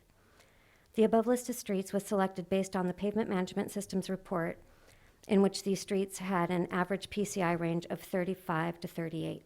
Staff also took into consideration the recommendation from council in which council indicated that they would like for the projects to remain in a group or a grid for a more cost-effective project. So staff is requesting that you approve Resolution 2021-126, adopting this list of streets. Thank you. Any questions from council? Councilmember Resendez? Thank you, Mr. Mayor. It says the project will include grind and overlay. This is not what they did on Central Avenue in downtown here, right? No. No, this is not a chip seal. A chip seal, sorry. Okay, that was the language I was looking for. Okay, and then my other question was, why are they doing it here? But you answered that, so thank you very much. You're welcome. Thank you. Any other questions, comments? Do we have any speaker cards? There are no speakers, Mr. Mayor. Thank you. Is there a motion? So moved. There's a motion. Is there a second? Second. Motion second. All in favor? Aye. Yes. Aye. Motion carries. We'll move to item Thank you. F6. Thank you, Mayor. This resolution will approve a 5-year lease agreements with Mr. Hugh Bickle, Vintage Wings and Wheels, Air Sparrow Inc., Z Avia Inc. They're all located at the Bickle Building at 90 Skyline Drive at the Hollister Municipal Airport. This will increase the airport revenue of $170,000 per year, and then future years will have a CPI attached to it. We ask that you approve these leases. Thank you. Is there any questions from council? Mayor Velasquez. Councilmember Burns? Thank you, Mayor. City Manager Miller. Sure. In the staff report, there's a kind of a catchphrase that I was curious if you could maybe speak to. And what it says is, with regard to Mr. Bickle's continued airport interests. Can you speak to what those airport interests are, or are those the businesses specifically that are referenced after that comment? Correct, the businesses that are referenced. Okay, so there's, I guess, in my mind, there are no surprises then? No surprises, yeah. The building has been turned over to the airport. Thank you. That concludes my questions, ma'am. Thank you. Actually, I think you just answered my question. This is the building Correct. they just turned over to us. Correct. Okay. Any other questions? Do we have any speaker cards? There are no speakers, Mr. Mayor. Thank you. Is there a motion? So moved. Motion. Is there a second? Second. Motion second. All in favor? Aye. Aye. Aye. Motion carries. We'll Thank now you, move, council. move to item F7. Okay, that's me. Right. So the city clerk's office received an application to display the Christian flag at City Hall next year from April 3rd to April 30th, 2022. And per the city's flag policy, flag applications will be considered by council. So staff is seeking direction from council regarding the approval of this flag display application. Thank you. Any questions, comments from council? I have a question. Go ahead, sir. Was the application filled out properly? We didn't find anything missing. It was filled out completely, so. Okay. Okay. Any other questions, comments? I do want to make a comment. I do have concerns. I think the in government separation of church and state is, I'd say, government 101. I think this could lead to more issues, definitely lawsuits from those that want to make sure there's a separation of church and state. I know there's been lawsuits in the past across the country over this. I'm hoping we can come to a way to do this in a manner that can avoid lawsuits. I would personally recommend that we seek direction from the State Attorney General as if to find out if cities are allowed to fly a flag for any certain religion. Today it could be the Christian flag, tomorrow it could be something else that another group does not care for. So this is why this leads to lawsuits. So I would personally recommend that we try to seek guidance through the State Attorney General. Is there any other questions, comments? Mayor Velazquez. Go ahead, sir. Thank you, Mayor. I absolutely support the idea of getting a written opinion from the State Attorney General. And I'm wondering what the process for that would be. Mr. Epperson, please. Councilmember Burns, I would briefly describe the situation in correspondence to the Attorney General's office and request that they respond with an opinion as to the legality of flying such a flag. It could take anywhere from a month to, it depends on the AG's schedule, frankly, and I would have no way of estimating that. Is there a way for us as a council to secure that spot for the flag in the event that we, as a council, chose to move forward at a later date so that we don't have competing interests given the current ordinance? Do you mean in the month of April? Yes. Which I believe was the month requested in Yes, this sir. application? I do not believe that our flag policy provides for that, Councilmember Burns. I'd have to go back and look at it and see if there's a way of doing that. But if we made a motion today to hold the month of April from the 3rd through the 20th, or 3rd through the 30th, based on the opinion of the State Attorney General, we can do that in our motion, can we not? I think that would work, Mr. Mayor and Okay. Councilmember Burns. That would be a fair way to do it, make sure we get the guidance from the State Attorney General. Did that answer your question, sir? Yes, it did. So I guess the requester, as I understand it, is Councilmember Perez, is that correct? Yes, it is. So Councilmember Perez, would you be open to a friendly amendment, given the language that the mayor has just expressed and reinforced by council?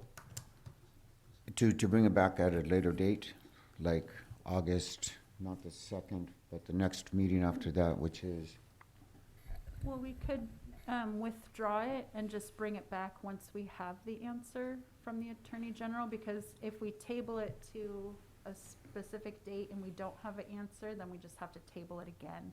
So we have the option to just withdraw and just bring it back when when Okay. it's time. when we I have would an answer. personally prefer to bring it back to a So defined date. with that, I do want to make it clear that City Attorney Epperson, you did say the Attorney General's opinion, because this is not any clear cases before the state, correct? If I understood the direction of staff correctly, it would be to request an opinion letter from the Attorney General. An opinion Yes. letter, okay.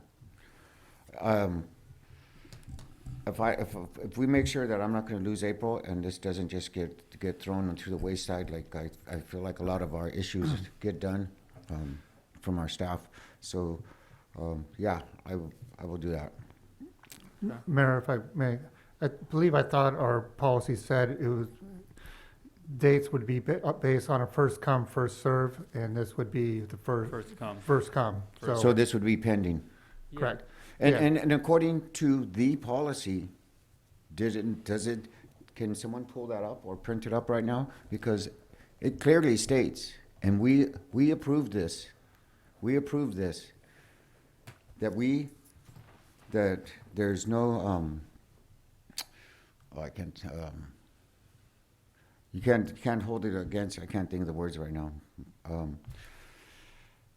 No discrimination against race, religion, and all those other topics that come under there. I have a copy at home, and I encourage everyone to look at it, to look at the policy that we put in place. It says no discrimination. And does that mean that we can put up, so a Muslim can come put up a Muslim? As long as they follow the procedures of the application, get your signatures, put it all in the way you're supposed to. If that represents a portion of our community, we should put it up. And is everyone gonna like it? Probably not. I mean, there's some people that don't like the pride flag, you know, and that's on them, you know what? But this poll is supposed to represent a unity poll, a community poll, and this is part of our community. And, you know, I think I think that I think we're making a mistake, but I am going to show grace and mercy, and I'm going to let you guys do what you're going to do, but I am not going to change my stance on this. That poll is a community poll, and if you're going to tell me that because of religion, it's not going to be part of the community, it's not going to be represented, I think that's wrong. We stand here, we look at that flag, we stand up, and what's the pledge?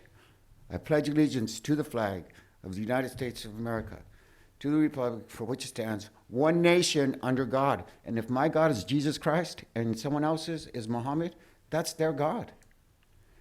And there's no reason that we shouldn't be able to put our beliefs up there.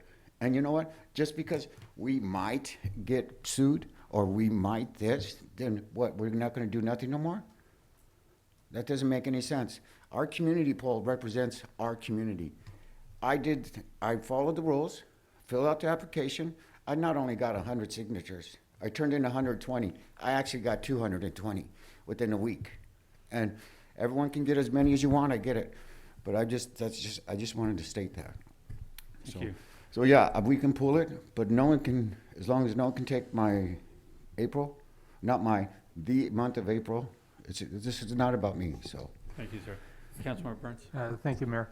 Councilmember Perez, I 100% have heard what you said. I agree with you completely.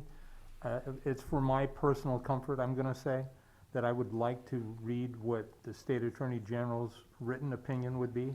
And I absolutely recognize it's simply his professional opinion as State Attorney General for the state of California. And so I appreciate your willingness to do this. Know that, and know that you have my support. I would just like to hear what the State Attorney General says before we move forward with this, and I appreciate your graciousness. Thank you, sir. I agree. Say also, just to add, it's like, you know what, any flag we put up there, whether it's a pride, whether it's a Christian, whether it's a Muslim, you know what, this is to show our community that this is who is part of our community. And you know what, I think it's a good thing. If we're going to make it into a bad thing, it's because we choose to. If we make it into something good, it's a good thing. It's not about, you know, the anti-Christian flag that someone wants to put up or the Buddhist flag. No, I get to go out there and I get to look up, just like you get to go out there and you get to say, oh, that represents me.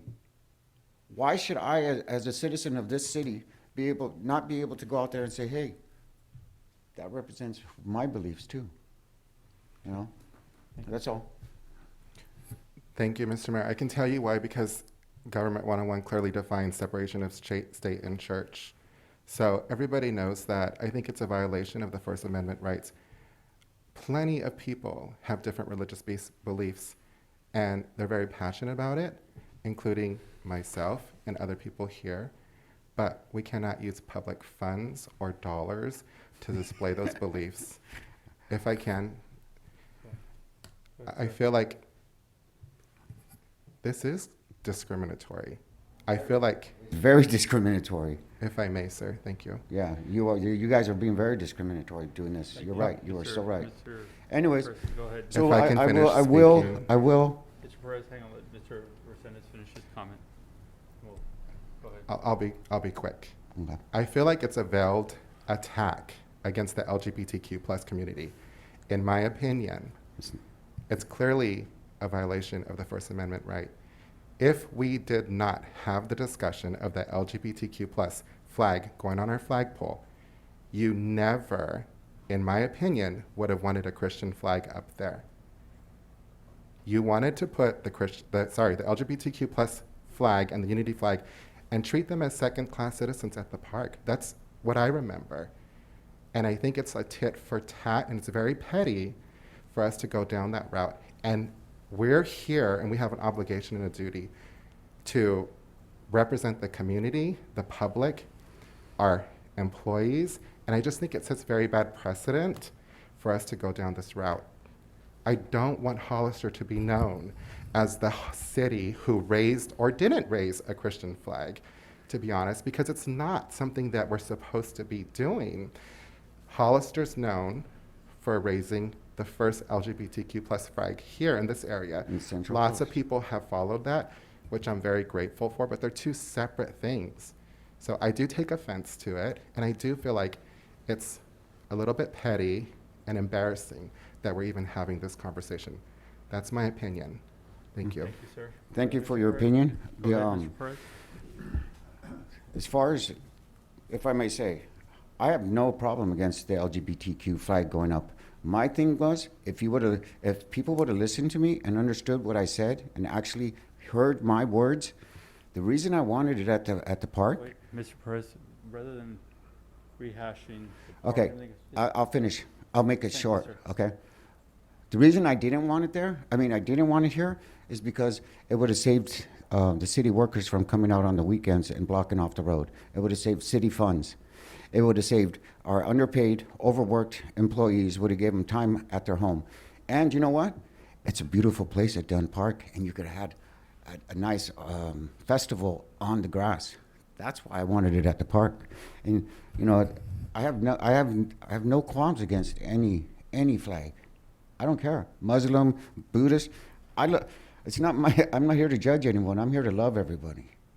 And so, you know, and for you to think that I'm doing tit for tat, then you don't know who I am. No, we don't want to make it go Right. back and forth. Right, but excuse me, Mayor, you let him say something about me, and you know what? I need to be able to respond. I'm not attacking. This is not an attack. I'm just saying, you don't really know who I am if that's what you think I'm doing. This is not about tit for tat. I want to be just like everybody else and be able to go and look at a flagpole and have a little festival and say, hey, you know what? That represents me in this community. And it's not because of my sexual orientation or anything else. It's part of our belief system, you know what? And whether it's, and that sexual orientation is part of that belief system of who we think we are in ourselves. So that's all I gotta say. Thank you, sir. Okay. Mayor, if I can, if you're going to make it a date certain, government does not always work very quickly. So I would almost suggest like the first meeting in October. I was going to say you probably need a lot more time through the Attorney General's office. So I would almost go into November, actually. Yeah, I was gonna say, if we can't give, if we're gonna protect the month of April, then, you know, as long as we don't wait till the last minute, the No, latest is November, end of September?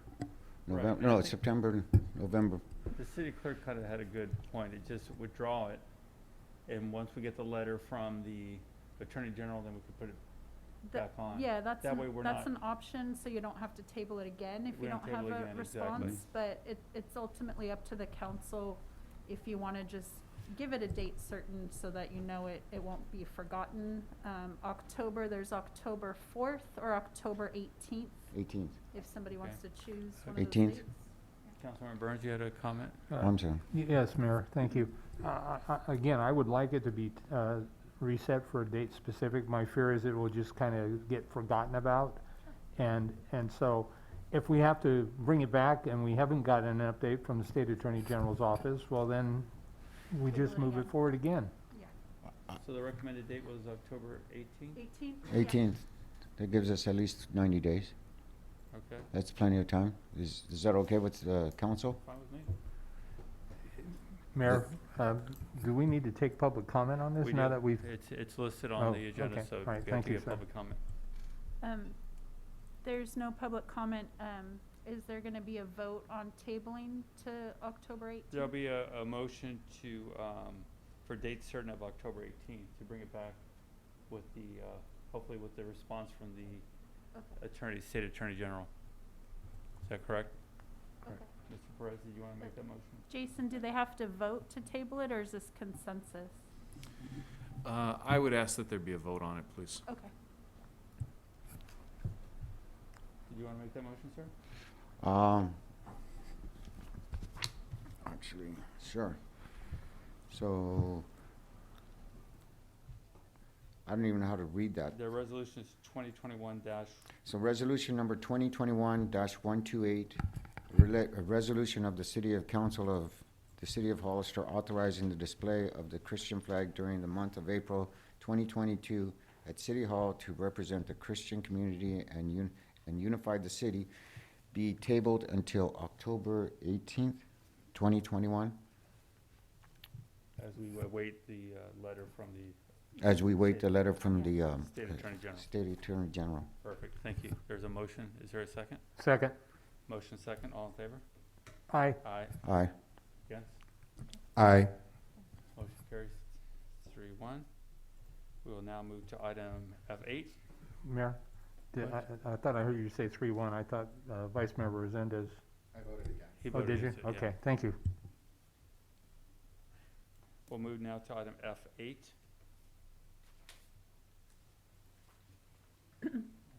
Jason, did you want to talk about that one? Sure, I can handle it. That'll be fine.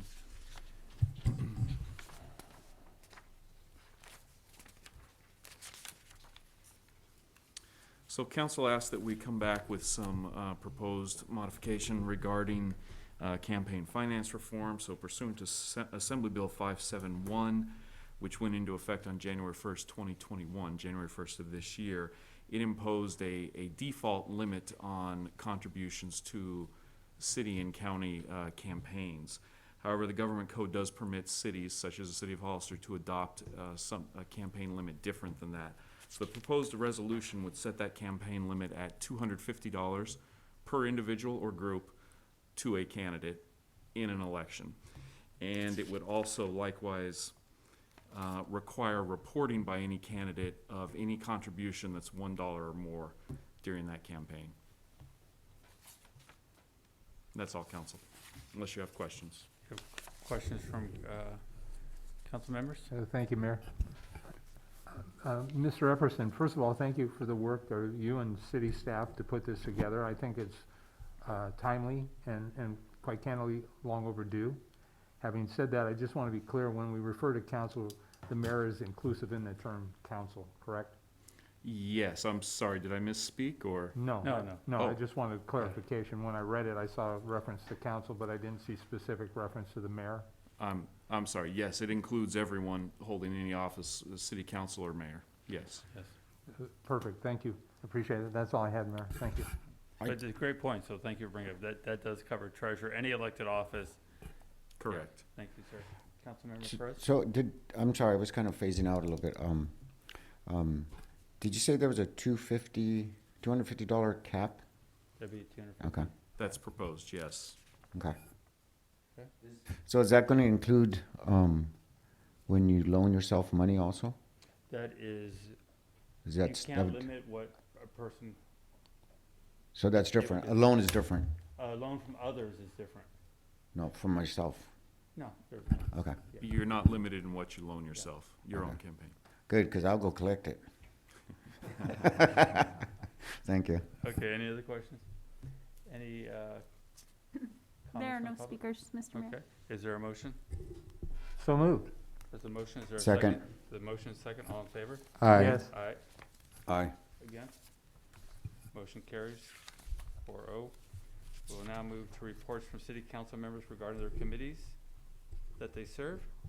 Councilmember Burns, Thank you, Mayor Velasquez. I have nothing to report at this time. Vice Mayor Resendez. We do. Thank you, Mr. Mayor. I attended COG last week, I believe on Thursday. We adopted the budget for COG, not only COG, but the other committees that I serve on through COG. We got a update on Highway 165 expansion from Caltrans. We got an update on Highway 101 and 25 exchange. And then Highway 25 and Measure G funds. And I believe the COG director is going to come to the council soon to report back on that. That's my report. Thank you. Thank you. Councilmember Perez. Yes, I met with AMBAG. Also met with 3CE. 3CE, that's really interesting, very complicated. Thanks for voting me in on that, guys. Thanks for taking it. But I feel like I got pranked there. But anyways, but you know, there's some interesting things we've been talking about. Of course, there's always the programs and the discounts that we just voted on, and we're going to keep those up. Also, they've been talking a lot about electrification of the city vehicles all over different cities. Have we thought about anything like that, or do we? I noticed the county has like the solar panels out here, and I think the city has some places. Or I just wondering where we're going towards electrification for our city. We do have solar panels out at the treatment plant, and then we, with 3CE, we have received grants in the past for some electrical vehicles ourselves. And so how many do we have? Or maybe you can email me with a list. Sure. That'd be great. But I think that's really that's our future, getting away from the greenhouse gas and everything. Also, what I wanted to bring up, we were talking about the speed bumps, and all those. On the next. Oh, that's next. Yeah, for the information reports, you want to ask? Oh, okay. Yeah. Is that it? Okay. COG was covered by Vice Mayor Resendez, so we will now move to informational reports from City Council. Councilmember Burns. Thank you, Mayor. I would like to ask our city manager if you could provide an update as it relates to the work that is scheduled to be done around Sunny Slope Village. I had the pleasure of walking around. I've seen some limited work, but maybe I was unrealistic in the time frame for it, but as I've walked Sunny Slope to Fairview, down to Hillcrest and across back and forth on Beverly, there's a lot of work in my mind, needs to still be done, and I'd like to have a realistic time frame for that. I'm continuing to get calls from people in the community. And that property, when it was built, was CFD part of the process at that time? At that time, no, not CFD. That was a Miller Roofs lighting and landscaping, which the value of that does not bring in the value of what it costs to have the work done. And I understand, but at the same time, it's still the city's responsibility and obligation, correct? Correct. So, In this week, they're supposed to be doing the repainting of the red curbs, and then I'll find out about the landscaping when they'll okay, be done. I guess my priority is the landscaping, particularly when you walk out on Fairview, and there's an accumulation of junk, trash, and debris, and with some of the utility boxes now, there's actually graffiti that's gone on them. And on Fairview, the actual street sign for Sunny Slope has also got the benefit of some graffiti now. Right. And so for me, you know, it's kind of a gateway, a backdoor gateway to our community. And so I would like for it to resemble our values. And it's a mess, in my opinion. And frankly, if you need somebody to paint red curbs, I'm your guy. I'm happy you give me the paint. I'll go to Red Curb Town City, and I'm willing to do that. Also, I would like an update on Clower Park. I know that there was a new park equipment that was purchased, and last update was there was a cement pad that was going to need to be poured, and so I'd like to move that forward. Also have a question about what I presume is the ponding basin at the park, and that area that's fenced off year-round, but, you know, right now, I'm not sensing that ponding is an issue, and hasn't probably been for a number of years there, and I'm thinking that it would make a perfect area to use as a dog park, not have to be utilized, and frankly, I've seen people in that area anyway, and so it just seems like a terrible waste of green space to me to be fenced off from the community, and I understand the need and I understand the potential risk, but I'd like to have follow-up conversations on that. I would also like, maybe moving forward, to have a council conversation about term limits. I know that there was an ad hoc committee on the past council, and I'm not looking for it to be on this next election, but maybe on the next general election. I'd like to see about that and have a council study or conversation at least about that. I think it could be beneficial for all of us and our community as well. Also, City Manager, I'm asking if there is a formal process that I may be ignorant of when we're on the dais, or even maybe in one-on-ones with you, if there's a way to have like some sort of a tracking, an Excel spreadsheet with council requests so that we can track as they move forward, because my fear is, I know I ask a lot, and I don't always remember everything I've asked, and I don't want to continue to repeat things, but I think it would be helpful if maybe once a month that spreadsheet was mailed out to the council so that we can track things to make sure that they don't fall off the radar and they are resolved. Like Councilmember Perez, I'm curious about where we're at with the traffic calming devices that we've talked about as a council, and we've identified locations. I've already expressed it once, but I'd also like to move forward to implement the Juneteenth federal holiday for our city staff as well. I think that they're worthy, deserving, and more importantly, it's an appropriate day to have off to celebrate the progress that has been made over decades, but acknowledging there's a lot of work still to do. I had planning commissioner for the county, Julio Rodriguez, approached me about maybe working collaboratively with the city of San Juan Bautista and the county of San Benito to create a reflection area to address all the lives lost during COVID. And I know we're not done, but I wanted to put that out so that we can start to think about what that might be and what it might look like, and how we could work collaboratively with the different jurisdictions to place something that would be very appropriate in my opinion, and I just want to begin that conversation.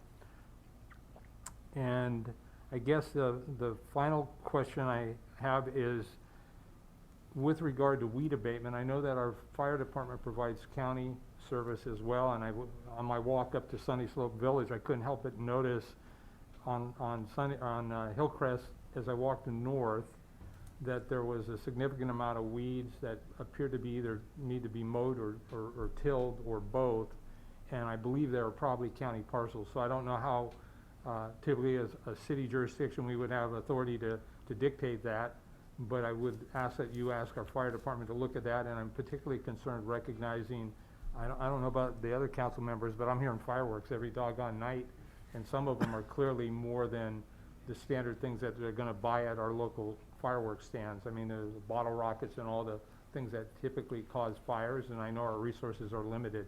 So if we can have the fire department maybe take a drive-by, take a look at that stuff, primarily from Los Altos east on Hillcrest, on both sides of the road, until you get to Sunny Slope Village, where at that point it's only a problem that's not a weed fire hazard. So again, I apologize for all the requests, but I really don't.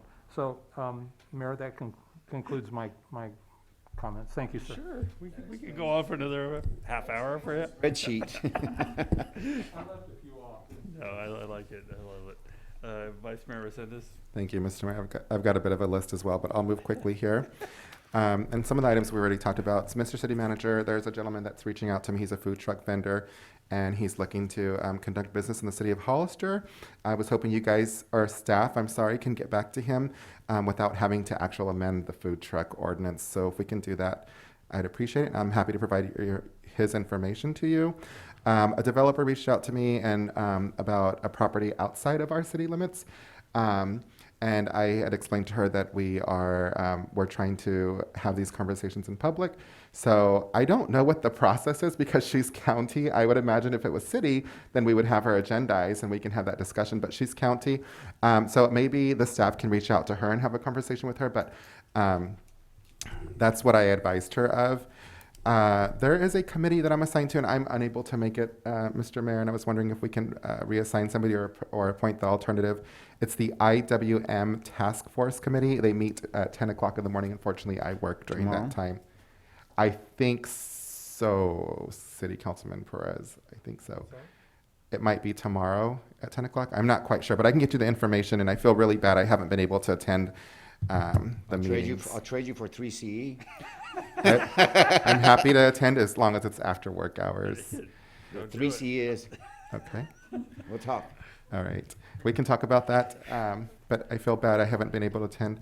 The Arts and Culture Commission, I got to see, I don't know if Ms. Garza's here, but I got to see their first meeting, and it was really nice. Hi, Tina.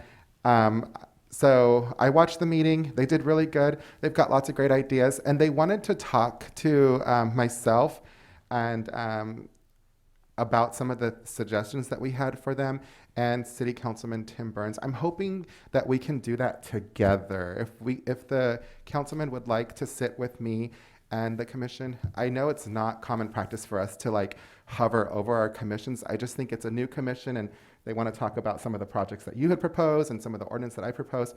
I just think it's a good idea for us to have that conversation together and then bring that information back to the council so it's not just one of us. So I was hoping that you would accompany me to the next City Council Arts and Culture Commission meeting so we can have that conversation, if that's okay. I 100% agree with you, Councilmember Burns, about the spreadsheet. I've had this conversation with the city manager, and there's no disrespect to them. Like you see, we've got tons of things, and I just think some things fall off. We have to find a way to make sure that those action items are followed through. And this has been an issue for a while, even before you were here, Mr. City Manager. So no disrespect to you or your staff. I know you're completely busy.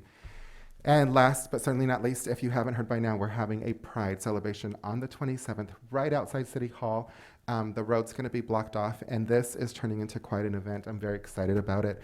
We are going to have several elected officials come, Assemblyman Robert Rivas, Ana Caballeros, bringing somebody from her office. We've got some county supervisors that are going to come in attendance.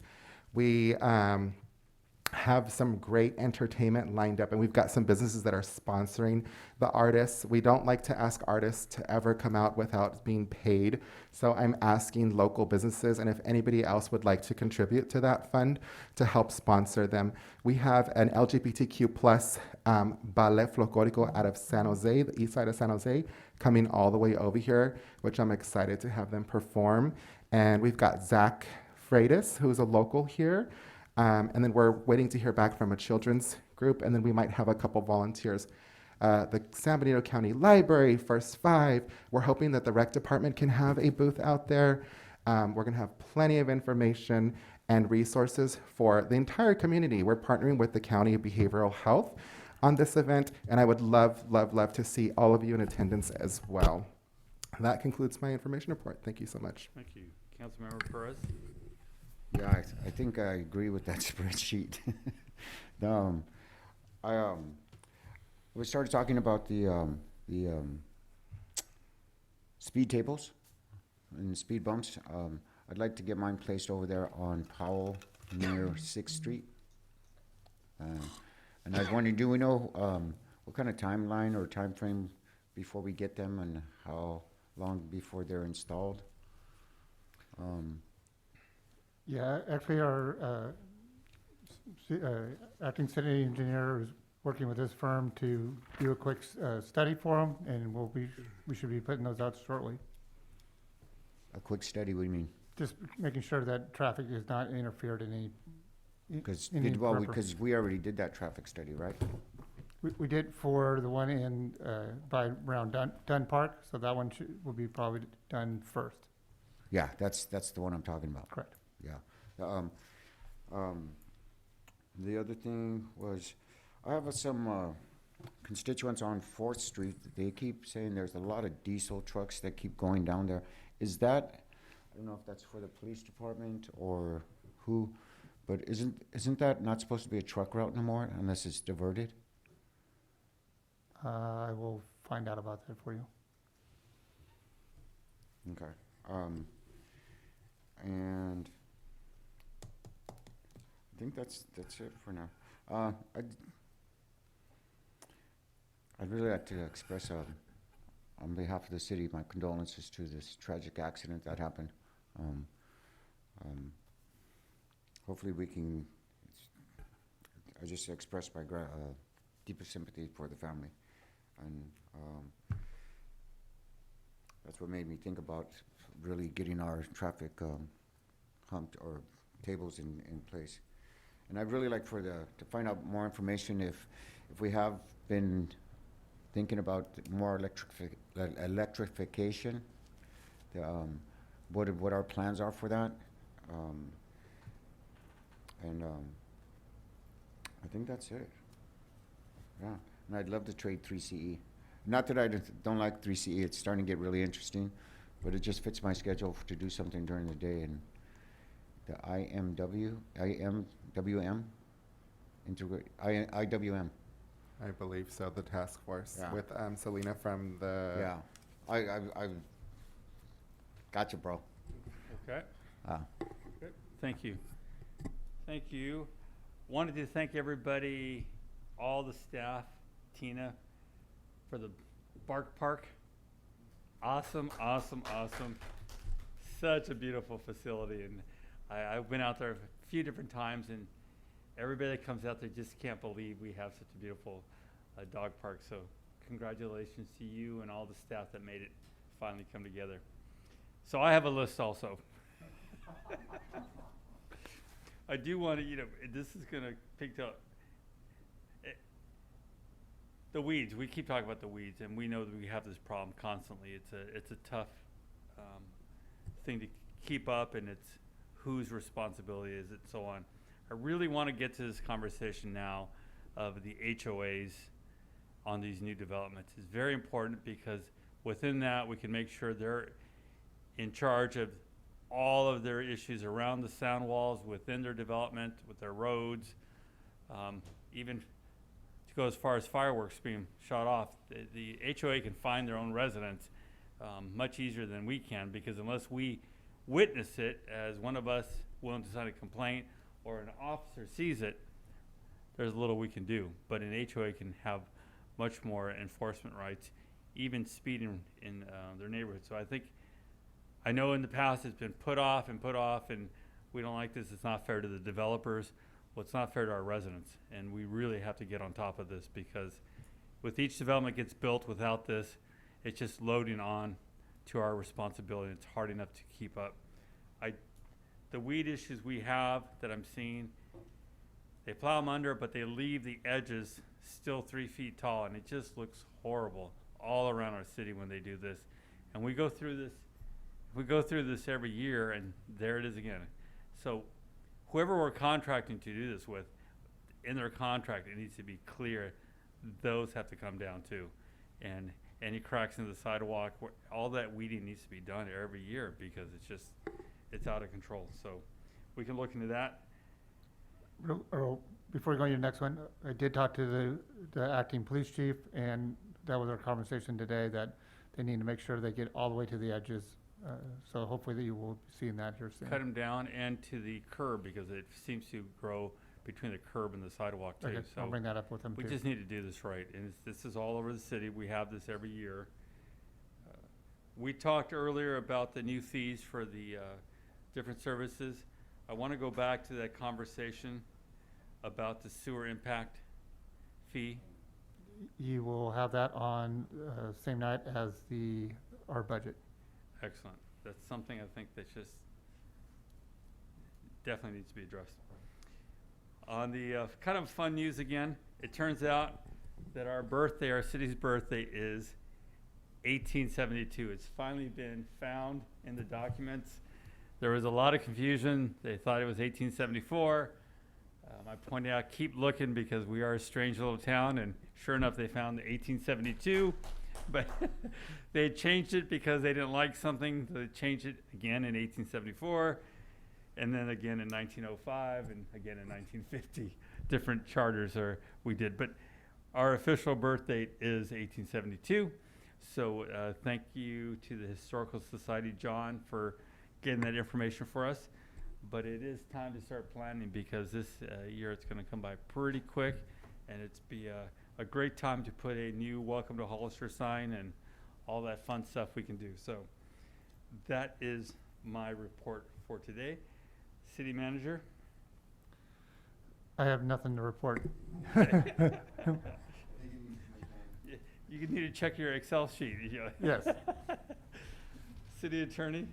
Thank you. No statement, Mr. Mayor. Lieutenant Olson? Thank you. I have nothing to report. The City Clerk? Nothing to report. Thank you. We'll now move to G3. Thank you, Mayor. We have Mark Fontes from Economic Development Corp. To give his quarterly progress report.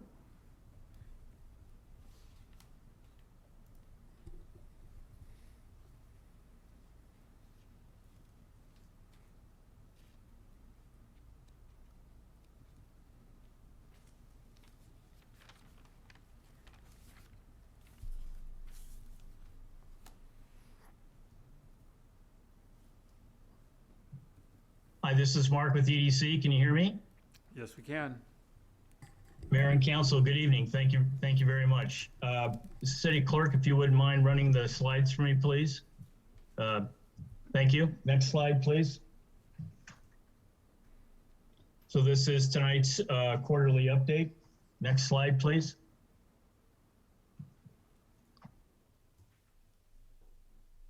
The theme of tonight's update is, I think, like we're happy to see with many of our local businesses, getting back to what we normally do rather than everything that was driven by COVID and the activities that we were doing over roughly the past year. So we're now getting back to our core initiatives and activities. At this time, that includes looking at a marketing campaign. We need to update our comprehensive economic development strategy.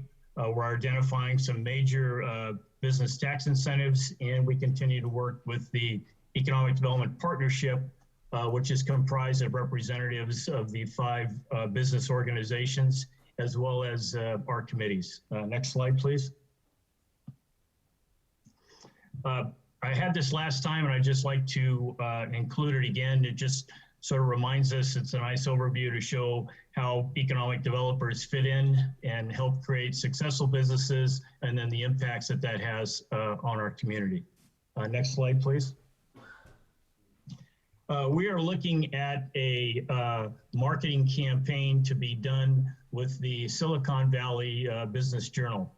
Our initial thoughts are looking at a 6-month campaign, and there are basically 2 straightforward options, either a mix of quarter pages, half-page ads, and the weekly publication over 6 months, or creation of what the journal refers to as a hub. In effect, what this is this includes numerous links, articles, and social media outreach, but the hub is also linked to the publication itself. We also believe that this will provide an opportunity for many of our local businesses to possibly participate in the ad campaign, which can be done at a lower cost than if they were to try to do it on their own with the Silicon Valley Business Journal. We've formed a subcommittee, and we're working on getting this campaign proposal a bit more focused. And when we get to that point, then we will definitely bring that back to the city and our other partners to look at it, look at the specifics and what's being proposed and how the time frame would work. Be happy to take any initial comments or suggestions at this point. I think it's fair to say that we believe that the Silicon Valley Business Journal is a great target market for us, if you will. My personal opinion is that we would probably try to have a focus on contract manufacturing. That is something that Hollister in particular already has a pretty good mix. American Casting comes to mind immediately. They serve aerospace as well as medical equipment markets. And I believe that there's a large number of either similar companies or even much larger companies that do contract engineering that may find Hollister to be a viable location for possible future expansion. Next slide, please. As you can see from the title here, 2017 to 2022, that's the timeline for our comprehensive economic development strategy. So we need to update that. And that is something that goes through, in effect, the Economic Development Administration. So we are now contracted with a consultant to do the funding application, and that is proceeding. Based on what we have heard from EDA staff, they believe the costs will be anywhere from $100,000 to $120,000, and we will need a 20% local funding match. We hope to finalize the funding application by August, and then we would move forward, hopefully have that approved by the end of the year, and then begin the SEDS update early next year. So that's the target that we have right now. I think it's important to note that the timing of this update, I think, is extremely good. We've obviously have had a lot of lessons that we have learned, if you will, from COVID. Not only these Zoom meetings, but how businesses have, many of them have pivoted, if you will, to learn a new way of doing business. So I personally believe it's a great time to be doing this update, to look at the past year plus, see what lessons that we have learned, and to specifically identify what types of things we can do better or differently in the future in order to be much more resilient the next time that we have some type of similar impact on our local economy as well as our community. Next slide, please. We continue to work with the Economic Development Partnership as well as our committees. There are basically 4 major initiatives that were identified by the partnership. These are broadband tourism permit streamlining, and airport promotion. In terms of broadband, the county has established a ad hoc committee of the Board of Supervisors that will be working directly with the rural county representatives, or commonly referred to as RCRC, to secure funding for a county-wide broadband operational plan. And then once that is approved, funding for implementation. While it's clear that broadband issues may vary quite a bit between the city of Hollister and the county, because it's a county-wide plan, any concerns or issues that Hollister may have about broadband, I would expect to be included as part of this planning effort.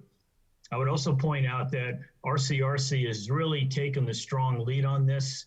They're gonna help the county write the funding grant application for the plan, as well as with the securing the consultant to do the process and the public process for both the initial plan itself and then looking at funding for implementation. Next slide, please. In terms of tourism, the county has just recently established also a tourism ad hoc committee. They have not yet met publicly, but frankly, I believe that's because the ad hoc committee has just been selected, and they're meeting internally with staff regarding doing some initial research for this process. It is also quite possible that there may be new federal funding for tourism. We are told by EDA staff that there is an expectation that there will be release of information about basically a new EDA tourism block grant funding program for every state. We believe this would be administered by the state of California, but at this point in time, we don't have any detailed information about that. But I would just simply say that the work by the Tourism Ad Hoc Committee, I would expect that this will include many, if not all, of the stakeholders in the county, including both cities as well. But like I said, they're just starting that process right now. In terms of permitting and the airport, our work with these committees is ongoing. We have one goal to provide tools and resources for the permitting process, and we're also looking at how we can better promote the Hollister Airport as a economic development asset. Next slide, please. A few other updates. I recently attended webinar training for the new markets tax credits. This is frankly, an amazing business incentive that we have. It's a federal tax credit and it can be worth up to 39% of a project's cost. The tax credit is available based on specific identified census tracts. I don't have the map in front of me, but many, if not all of the census tracts, particularly including the Hollister industrial area and the airport area, are included in these eligible census tracts. This is something that we will also detail and be looking at in terms of the marketing campaign that we're talking about as well. We do talk to people on an individual basis when I hear about folks that are working on projects in Hollister, particularly in the industrial area around the airport. I do make sure that they're at least aware that this is available to them and something that they can definitely take a look at if it fits for the project that we're doing. We also get involved with training a little bit. We're working with the Workforce Development Board. Just to give you a recent example, we have learned that Gavilan College will be having welding classes this fall at the high school. And there are some interesting local companies, specifically Pride Conveyance and Granite Rock, just to name two, that need employees with welding training. So we're looking forward to helping to promote these classes with other local Hollister businesses that need employees with that training. Coordination with commercial brokers working in Hollister. This is definitely something that's ongoing.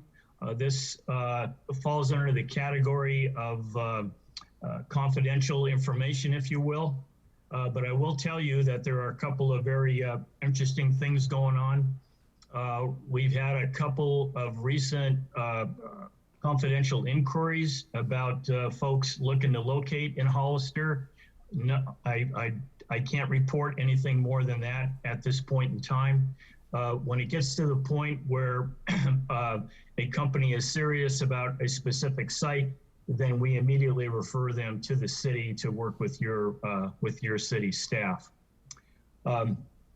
We are also hearing from the commercial brokers and industrial brokers, I should say, that most and perhaps even almost all of the land in Gilroy and Morgan Hill for these types of projects is spoken for.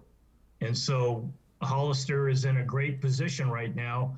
And in fact, one of the confidential inquiries we have, this is one of the reasons they're looking at Hollister. So I think we're at a point in time where it's a great time to do some marketing to promote Hollister with the understanding that the nearby cities of Gilroy and Morgan Hill are literally running out of land for industrial development. And we're frankly very, very excited about that possibility, and we hope to see that trend continue at least for the foreseeable future. Next slide, please. So in conclusion, we continue to be focused on our primary role of promoting business expansion, retention, and attraction. How do we do this? We do it in conjunction, in coordination with our business organization partners, as well as city staff, local businesses, property owners, and commercial and industrial brokers.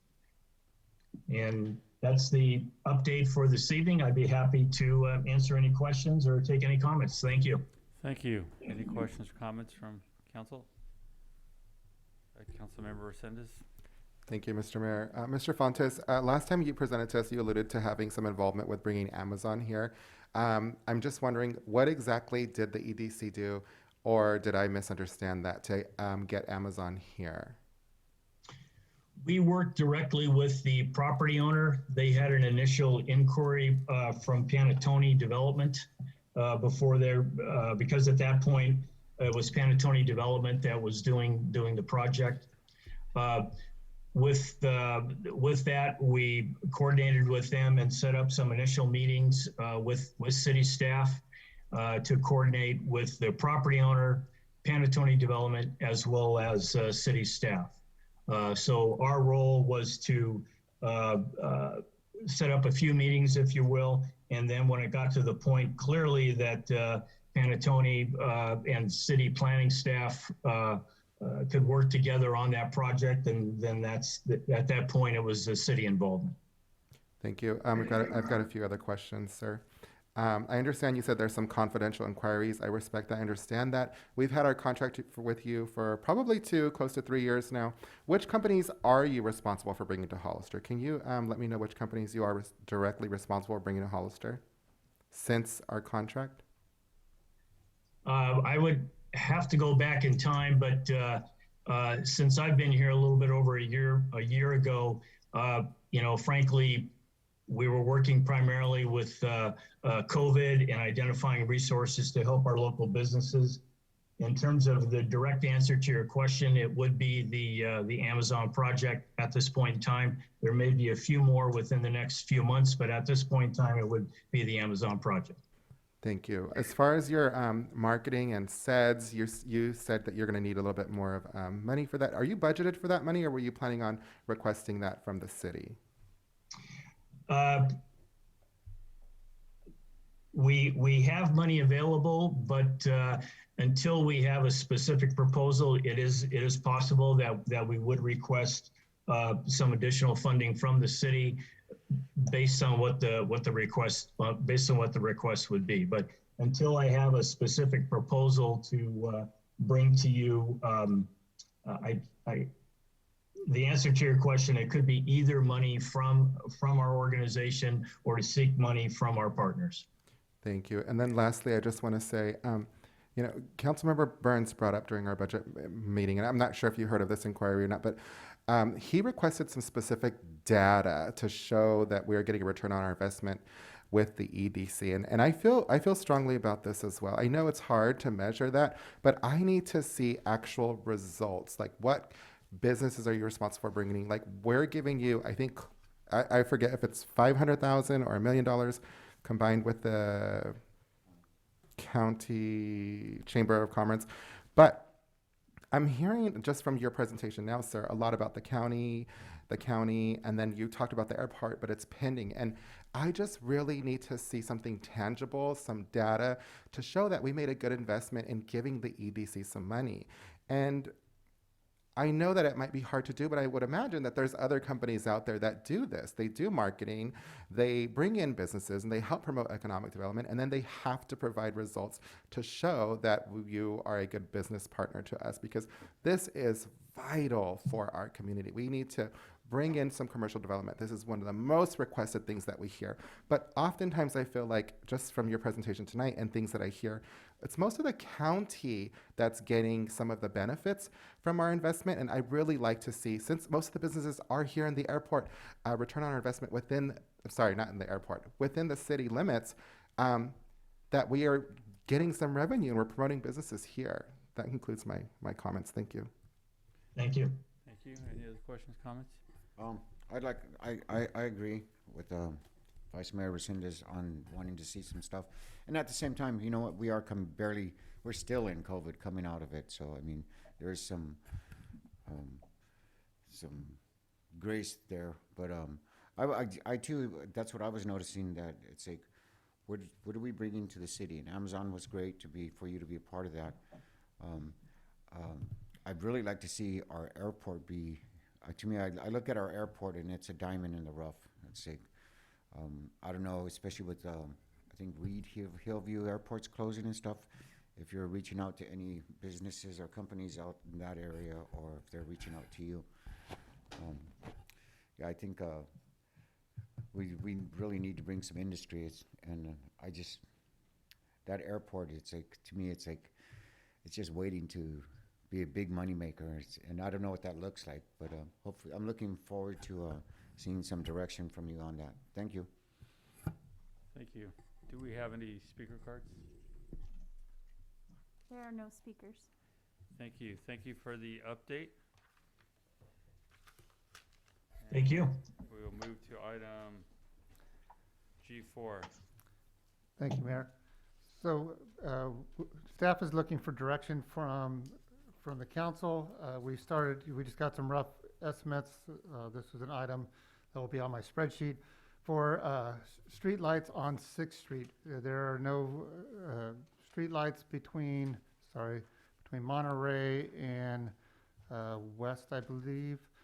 There's one on the corner of at West Street, but just a rough estimate to put 2 to 4 streetlights in there is between $150,000 to $300,000. So before we start doing spending money on the RFP process, we want to make sure that this is something that council wants to move forward with.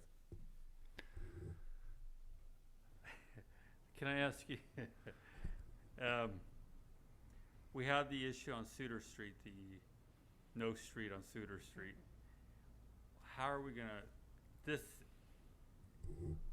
kind of the same deal, right? There was no infrastructure put in there for the roads on Suter. There's no street lights here. How are we gonna handle that issue so we can maybe address this issue the same way? I mean, the property owners are gonna help pay for some of this? What was the idea? This is where we will coming to council to get direction on. Okay. Well, I can tell you from my perspective on the cost, it's probably accurate at $150,000 to $300,000 if you do it the standard way. The better alternative is solar streetlights, which are now very common around the world, and it's anywhere from $5,000 to $7,000 per light. Install another 2,000. So you probably get it done per light for about $10,000. If we're gonna go in the direction of adding them, that's what I would recommend. I would not recommend trying to put a line down the street to power this up. That'd be my recommendation. Councilmember Burns? Thank you, Mayor. Since Councilmember Perez brought up earlier electrification of city things, I think solar is clearly a great idea, and I would support that. I also have a question. I mean, I understand conceptually the difference between $150,000 and $300,000, but that's a huge.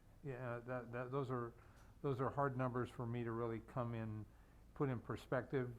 And again, if I understand things from earlier conversations, if we're going to put electrical in, we're going to have to trench and put it in below ground. Correct. I don't think we would want to exempt ourselves from what we're requiring others to do.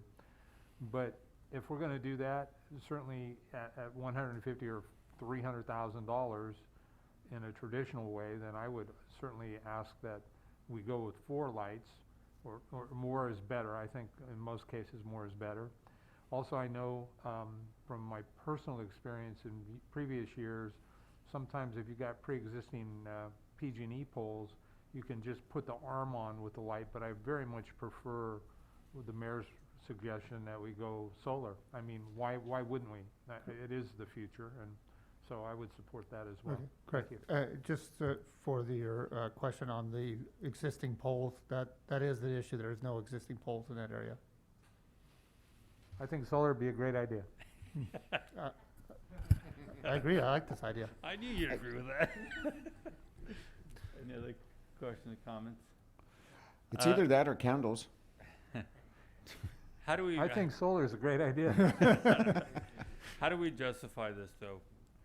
And part of, can we pull any money from the American Rescue Plan for any type of this stuff? Yeah, this would be infrastructure. So right now, currently, no. This is so the one block area that This is has the this one block. one block. It's one of the oldest sections of town. So correct. So I personally have went out and looked at this section, and this is my neighborhood that I walk around, and so farther down the street next to Dunn Park between West and Powell, they actually on the street lights, and I know this is not up to our standards today, they actually have the line zigzagging across the street. You know, I think to just go start digging a hole, a trenching all the, and putting everything underground for one block, that's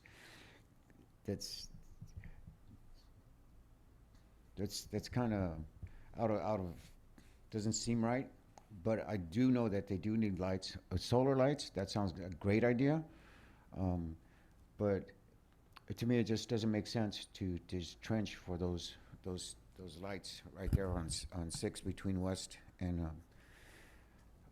Monterey. I could even see just continuing the pattern that we have there of the. I don't like above ground lines. I go to the other side of town, and it's like you could see the sky, you know, and it looks beautiful.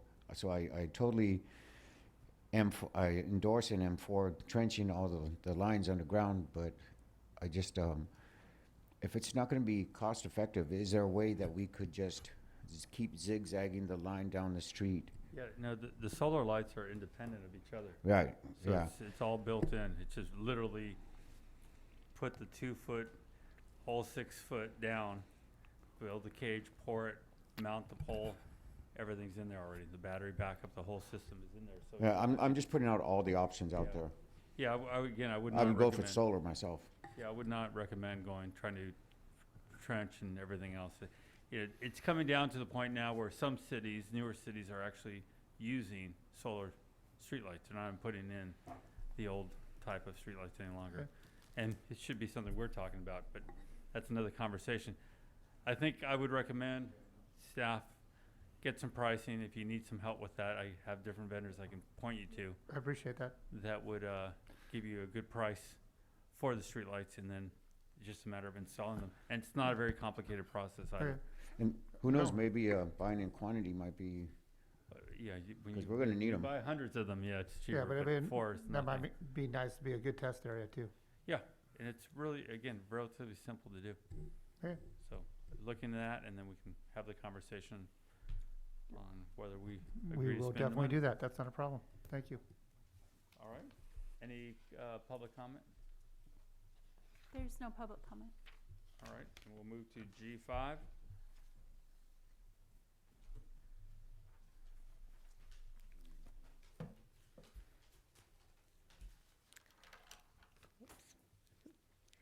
Good evening again, Mr. Mayor, council members. Renee Perales, CIP Manager, Administrative Services. As stated in my report, staff is asking for direction in regards to the building located at 420 Hill Street, Building A. Building A was severely damaged in a fire last September. The building is one of 4 buildings located on Park Hill that have been vacant since 2017 when planning, building, and engineering departments were relocated to 5th Street. Since then, all the buildings have been damaged, broken into, and vandalized. If the city intends to rebuild that building, the city will receive $443,061. If the city doesn't plan to rebuild, the city can choose to receive the actual cash value of $311,055, which could be utilized towards the demolition of the damaged buildings and the cleanup of the Park Hill area. Staff is requesting the city council provide direction whether to rebuild the building or accept the actual cash value. Thank you. So- Councilmember Perez? So do we have anything in the general plan for what's going to happen up there? Does anybody know?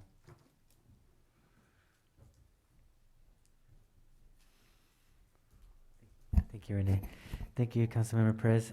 Currently, in our general plan, the Park Hill area is designated P for public.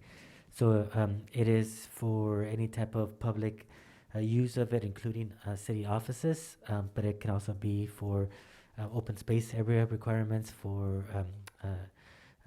in relation to like recreation as well. Do you know how big that building is?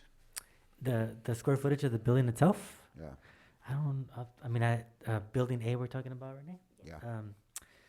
I don't have that off the top of my head, but I would say probably about roughly 3,000 square feet. Yeah. Yeah, and then also, Councilmember Perez, Renee and I also looked at the Vista Park Hill master plan that was done quite some time back, but there was no plans for those buildings or that parking lot area in that study. Do parks have any idea or anything, nothing up there? No, not for the buildings.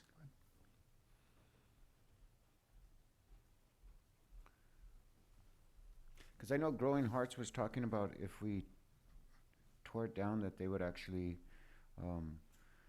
take care of it and plant some Community garden. vegetables. Yeah, new, and while it's being, till we find out what we're doing with it. That's exactly what I was going to report. Growing Hearts had submitted an application to adopt that park area to include the community garden. And then that area that was burned by the fire, if it's demolished and cleared, they would like to put some planter beds there, vegetables, a garden, another to add to the community garden. And that was their idea with that. Thank you. Mr. Burns? Thank you, Mayor. Can you explain to me the difference in the $110,000 that we would receive to rehabilitate the building versus knock it down?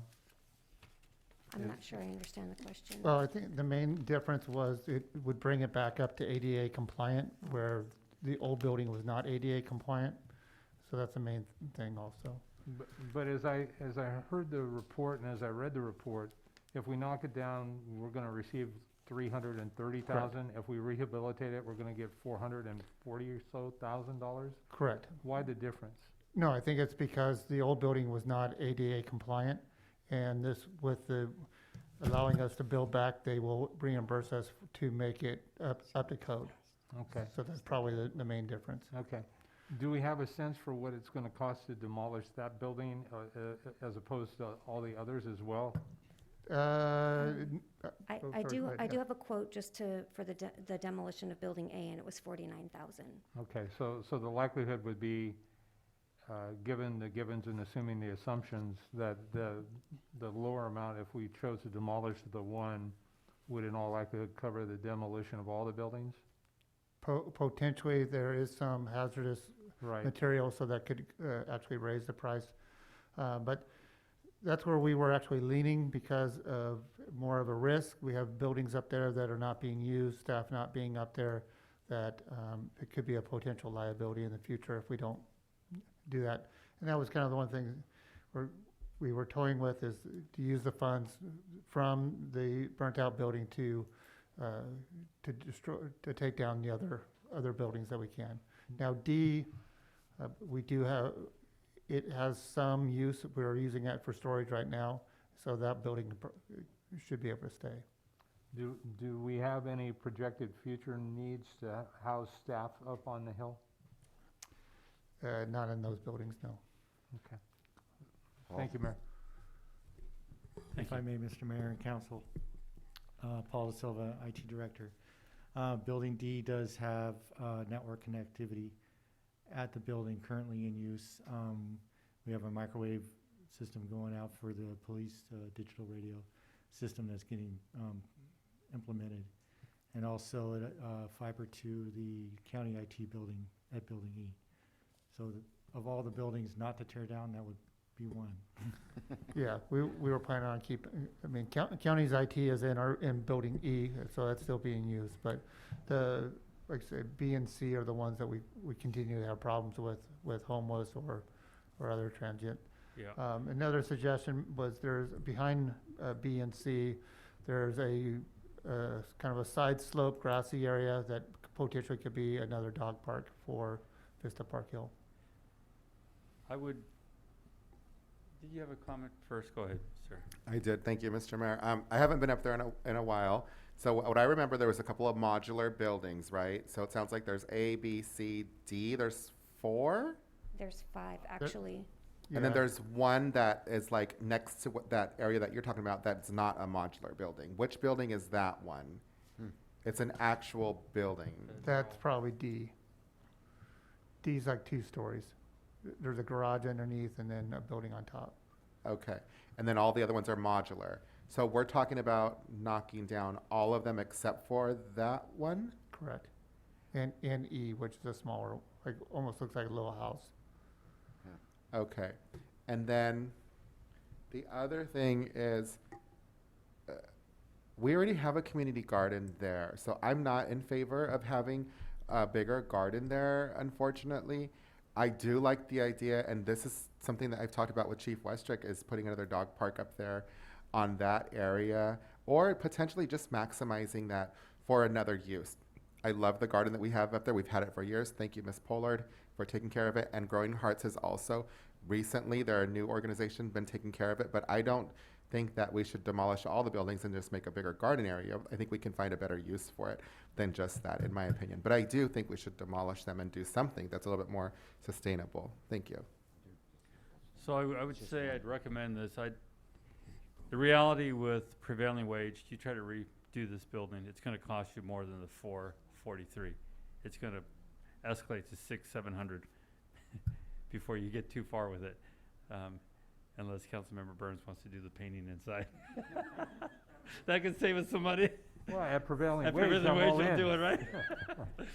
Who are you to say no, right? The reality is that we're gonna be better off taking the money, tearing down as many of the buildings we can that we're not using to eliminate this problem. Every year, new rules go into effect. We all know there's lead, paint, and different things in these buildings. We need to be realistic. And again, being in the trades, I can tell you, every year a new rule comes into play and it gets more expensive as each year passes. I don't know what the final answer is for that area. I would be careful though, if we are allowing some people to garden or do different things, that they understand clearly that it's just temporary until we get a final solution to the area, because we don't want to be in a situation where we're having that discussion later. So that would be my recommendation. Okay. Take the money, tear them down, get a better price because you're tearing down more buildings at one time, and we'll be way ahead on this. Okay. Trust me. If you We'll go to take- prevailing wage, we're going to be 600,000 easy. We will take it out to bid. Yeah. Is that?